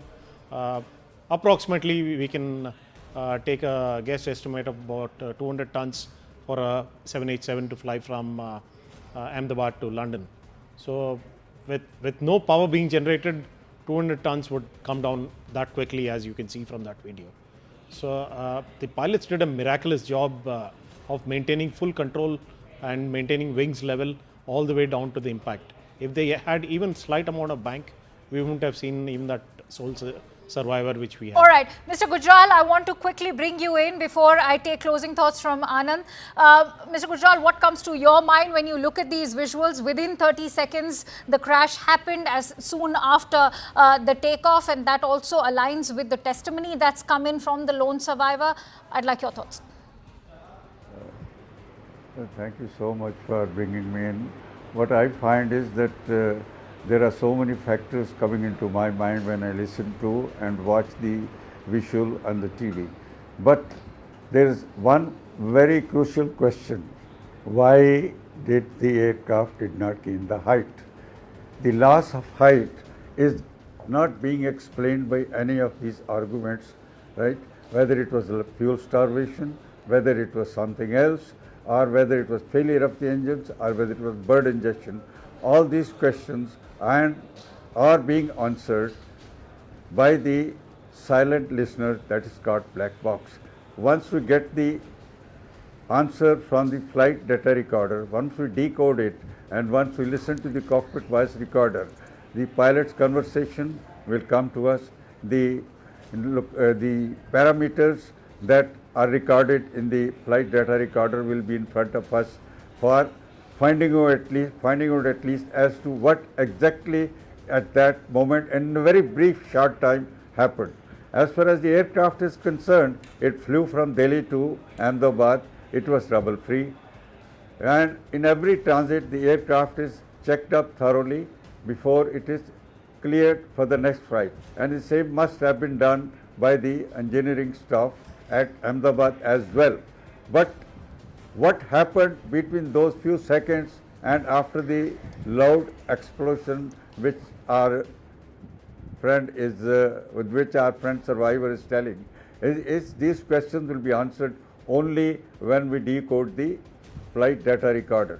The pilots are definitely experienced and qualified, and I understand that Captain Sabrawal was a line training captain. Such position is given only to the pilots who are well briefed, well qualified and well experienced. As the Air Commodore has said, it's definitely a compliment to the pilots who maintained their calm even at that critical moment when perhaps they saw there was no chance to survive. I think it's a great compliment to their professional skill and to the maintenance of the aircraft, which was definitely trouble-free when it arrived from Delhi. Thank you so much. Stay with me, Mr. Gujral. I also want to bring in Anand. Anand, I think you were raising a very critical point. While it is fairly nascent to probe into what exactly led to the air crash, there are many who are also raising questions about whether or not this calls for a quality control for Boeing, because remember there's talk about how the Boeing 787 Dreamliner was also facing numerous quality controls, and the FAA and Boeing both had in fact paused its deliveries between the year 2021 and 2023 because it was not just facing numerous quality control issues but also manufacturing issues, and there were reworks being called for within these Boeing Dreamliners. No, absolutely. But, I have to say this, that your video, it is clear. Thank you for airing it. I think it's quite clear from those visuals that let me just play up Mr. N. Chandrasekharan's phone conversation that he's had with CNN News 18's Sharon Elizabeth. Let's listen.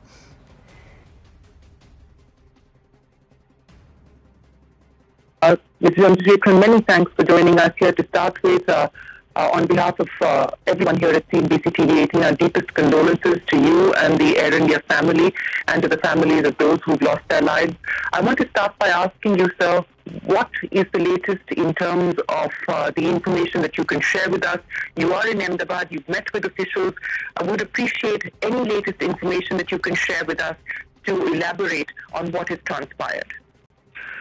First of all, Shireen, it is a totally devastating tragedy, and we are all totally shocked and deeply affected, and our immediate focus is to help the people, the families of people who have experienced this tragedy. We are working to that at this point in time.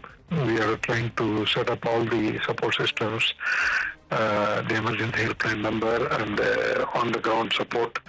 A lot of people from Air India have flown from Delhi to be here on the ground. So we're creating all those infrastructure. While we are trying to do all of this, we are also working with the authorities to see the investigation and the root cause, etc. I have spoken to the CEO of Boeing, and I've also asked him to send the best expert to work with us in this whole process, and they're very supportive. And we have a lot of questions, but we need to wait because we need to have authentic information.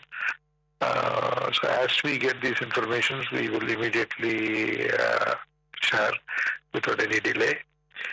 And to help the families, we just announced that we will provide 1 crore for each family of the person who lost their life. And also we will be providing all the medical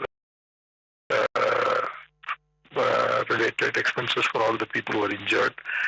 And we will also try to help to rebuild that infrastructure in the hostel where the crash actually happened. As you talk to me, we are moving in multiple directions. This is totally a devastating experience, and I have no words to say anything.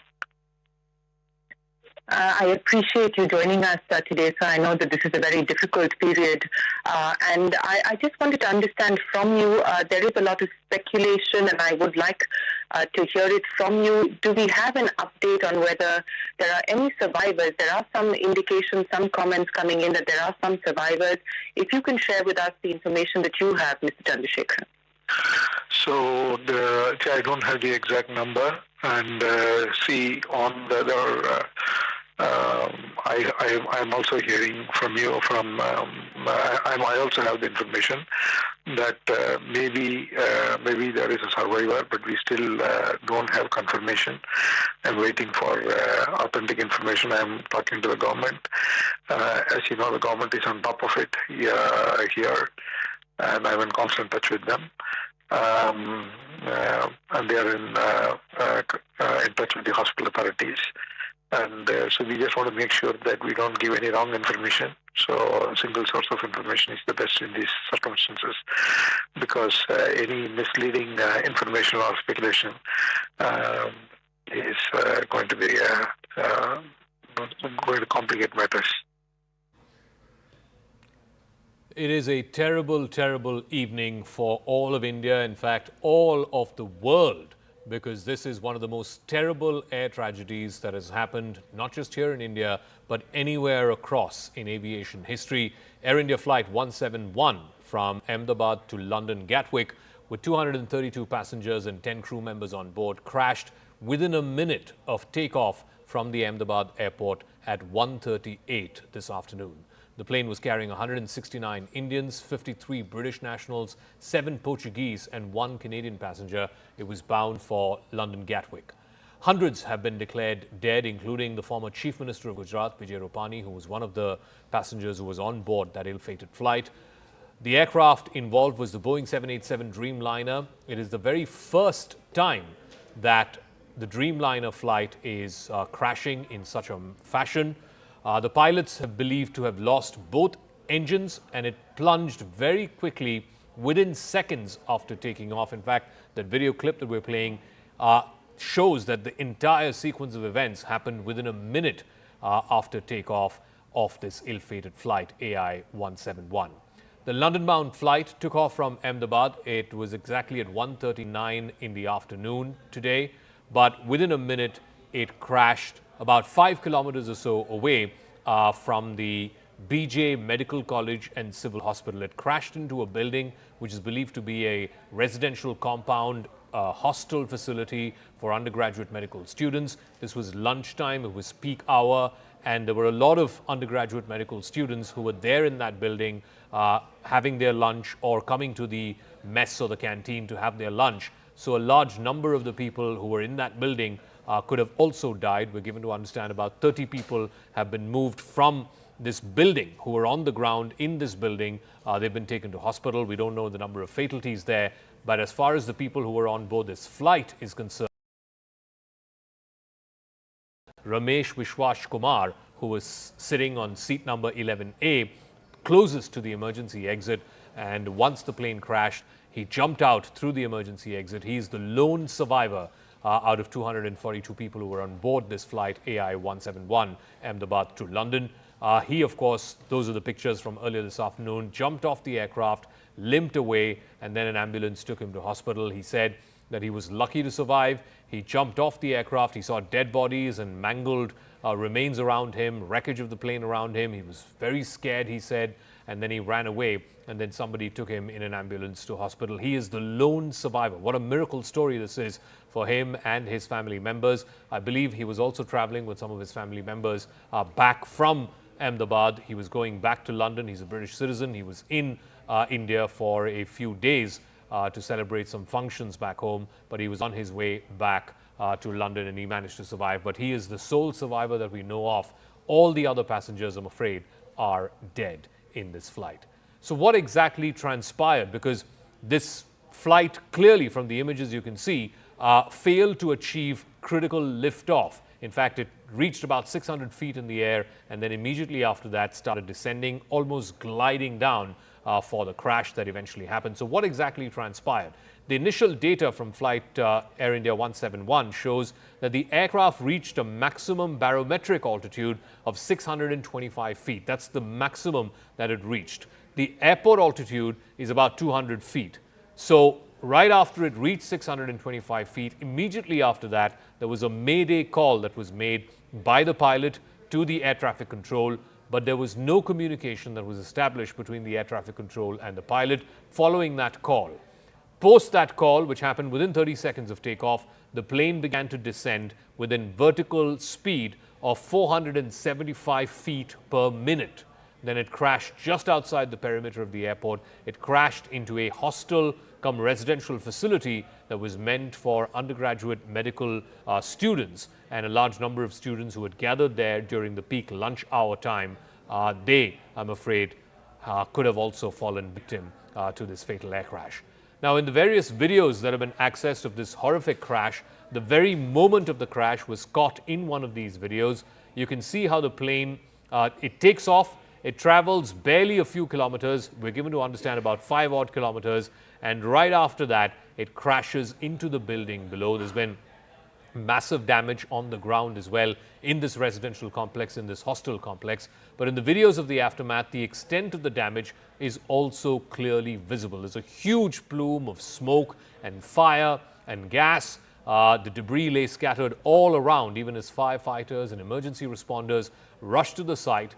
One of the parts of the ill-fated plane, in fact, landed on top of a hostel mess. It was a medical residential facility meant for undergraduate medical students in Ahmedabad. It resulted in considerable damage and loss of lives. The visuals from inside the affected complex also show massive damage to the structure of the building itself. In fact, a large part of that building caved in because of the sheer impact of the crash. In yet another video, you can see the aftermath of the crash. You can see, a huge plume of smoke there, a lot of fire, a lot of thick black smoke around that area just rising into the sky. Remember, this was a flight that was meant to be about 8 to 9 hours between Ahmedabad and London Gatwick. So it had a tank full of aviation fuel, about 60,000 liters plus of aviation fuel. So all of that would have come down in this crash. The fire that emanated gutted multiple buildings, but the main point of impact was this residential hostel complex right on the outskirts of the airport. And of course, the surrounding areas were also badly hit.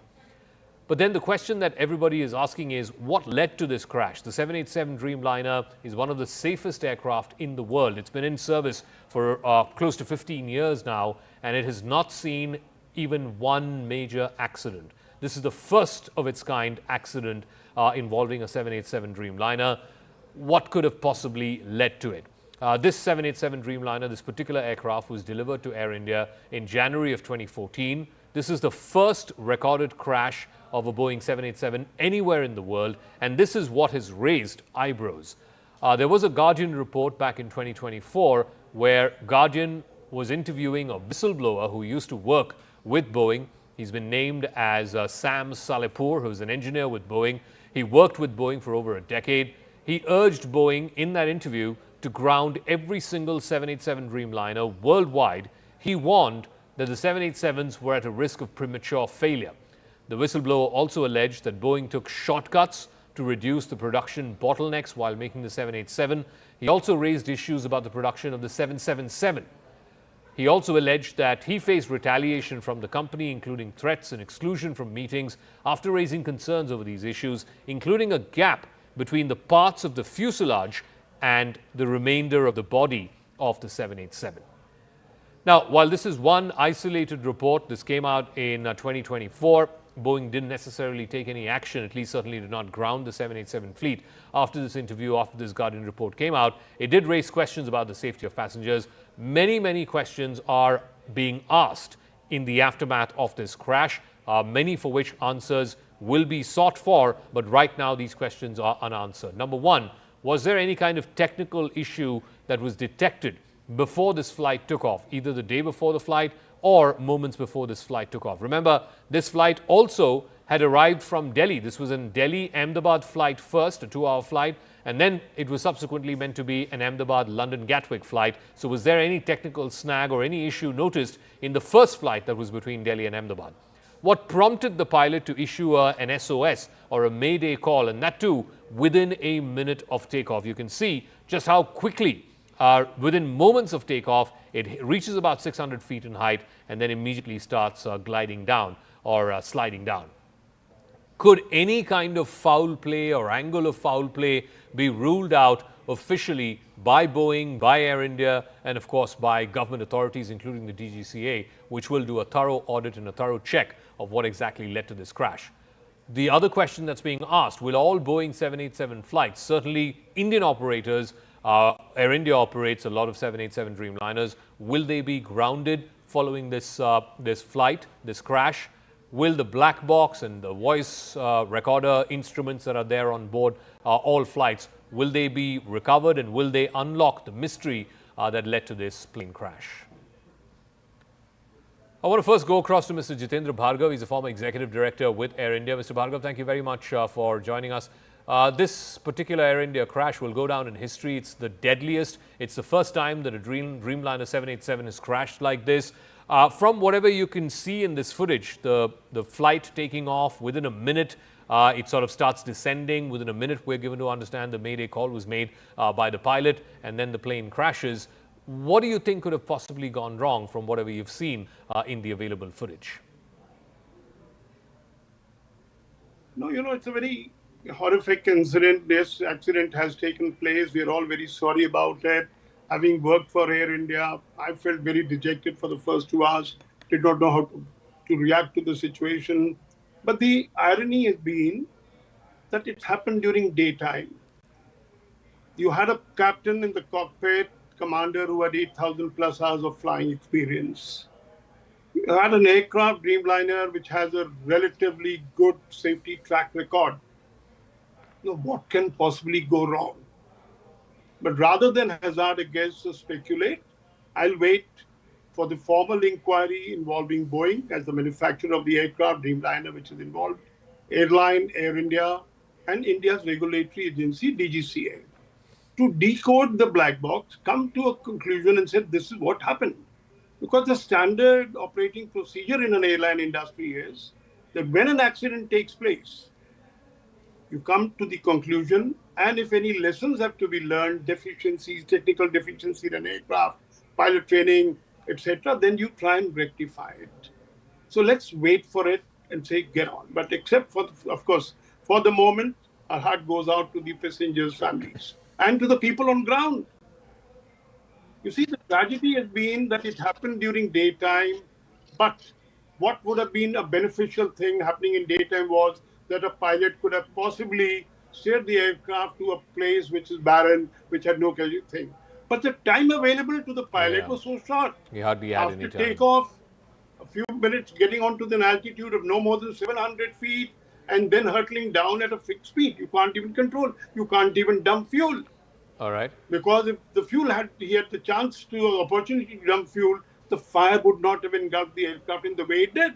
And the survival rate would have been much higher. And of course, we have only one case at the moment, but let's hope there are more people who survived. I do want to know from you, Mr. Bhargav, there have been reports that it could have been a technical error, some kind of a technical failure, and that could have led to the eventual Mayday call. And the Mayday call happened within a minute of takeoff. In fact, the entire thing happened within a minute of takeoff and then the crash itself. What could possibly be the reason for why and how so quickly the pilot made that Mayday call? Because it indicates that within moments of takeoff, he realized that something was wrong. What could it have been? Oh, no, certainly not. You see, let's put it this way. If there was a technical fault and somebody had to conclude, because it is not that the Air India will ground the Dreamliner if there is a reason for it. All airline world over operating Dreamliners will have to do it likewise if the Boeing was to issue an advisory. Clearly speaking, we can't jump to a conclusion and say it happened because of a technical fault. Whether it is technical, aircraft defect, or it is maintenance fault, one will only come after the inquiry has been concluded. Let's not jump to conclusion and say, look, the aircraft needs to be grounded, etc. It could be an aircraft war, all right, aircraft manufacturers war to say, let's put it this way. But as an airline man, I would say no, there is no need for grounding of Dreamliners at this stage. All right, Mr. Bhargav, we'll leave it at that. Thank you very much. Jitendra Bhargav is former executive director with Air India. I want to now open this up to our guests who are joining us. Captain Sam Thomas is a former pilot and president of the Airline Pilots Association of India. Alpa Y.N. Sharma is CEO of Chimes Aviation. Sanjay Lazar, aviation expert and CEO of Avialaz. And Devendra Padnikar is former cabin crew with Air India. Let me start with you, Captain Sam Thomas. You know, a couple of things stand out. Obviously, within a minute after takeoff, the captain realizes that something's wrong. He issues a Mayday call. The flight barely makes past 5 kilometers, barely makes it to about 600 feet. And from these pictures, it's clear that there was some issue with the liftoff of the flight. He was not able to acquire enough momentum for liftoff. That's why it didn't go up beyond 600 feet. What do you think could have possibly gone wrong? Good evening, Zaka. First of all, our hearts and prayers with the victims. And at this time, the usual caveat, I or anybody else would not be authoritatively able to tell you what the reasons for this particular crash has happened. However, we understand that the public at large would like to know and get some answers. And that is what we'll try and address at this time. From the visuals that are being played out, it's very difficult to hazard a guess. But within our groups, firstly, there is a somber kind of moment, and nobody is talking to anybody at this time. And it's too early to figure out exactly what has happened without the DFDR data.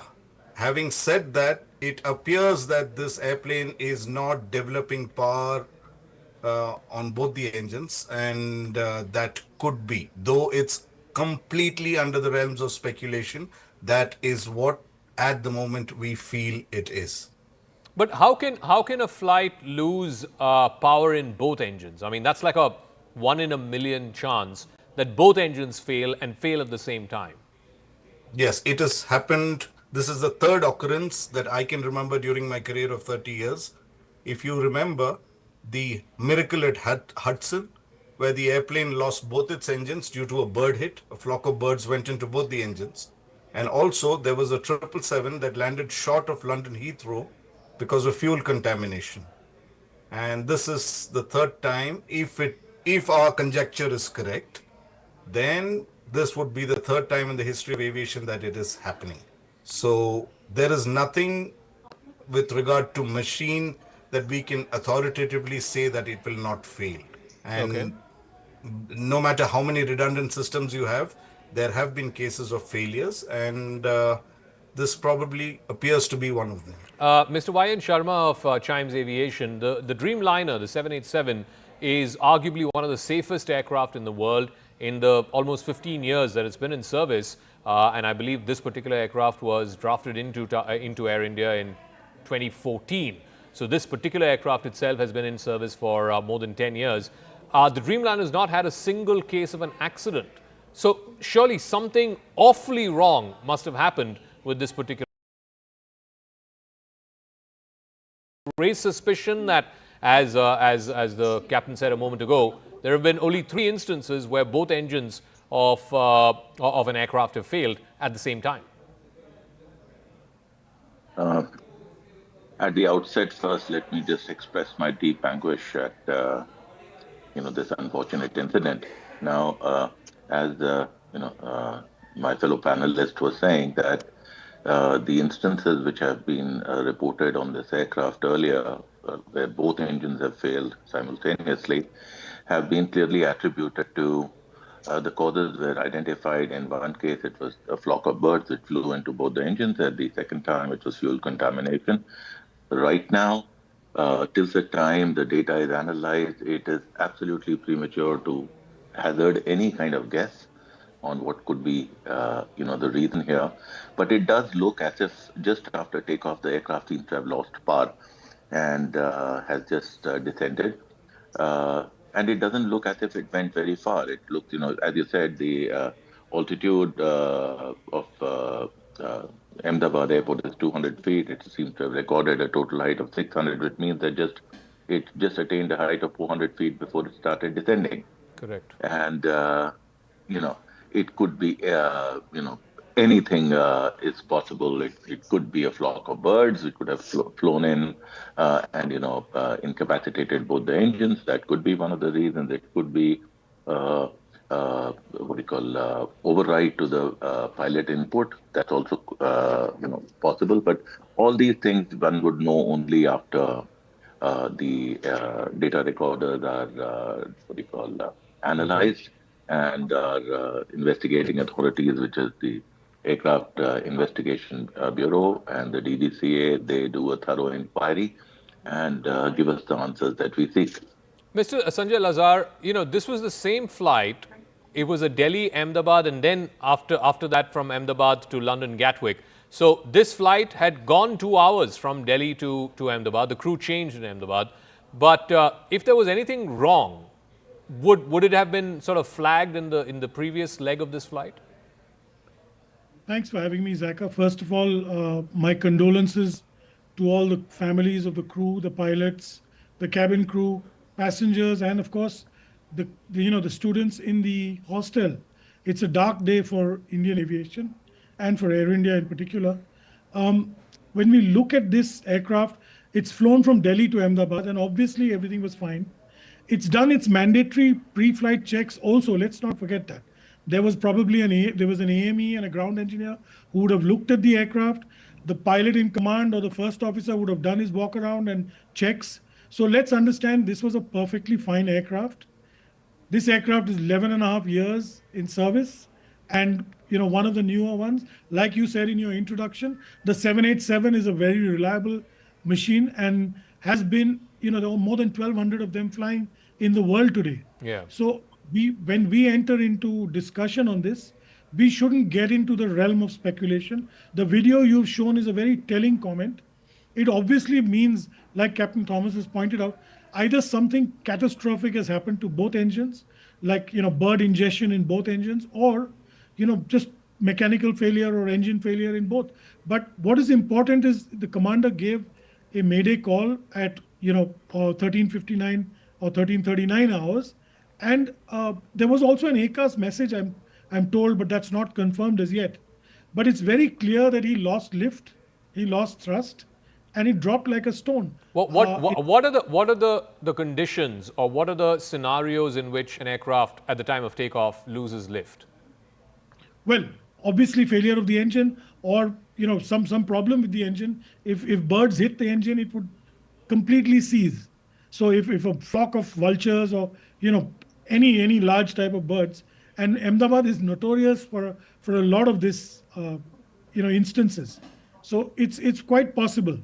But it's the key thing here is that the aircraft wasn't lifting, and then it just crashed into that hostel building.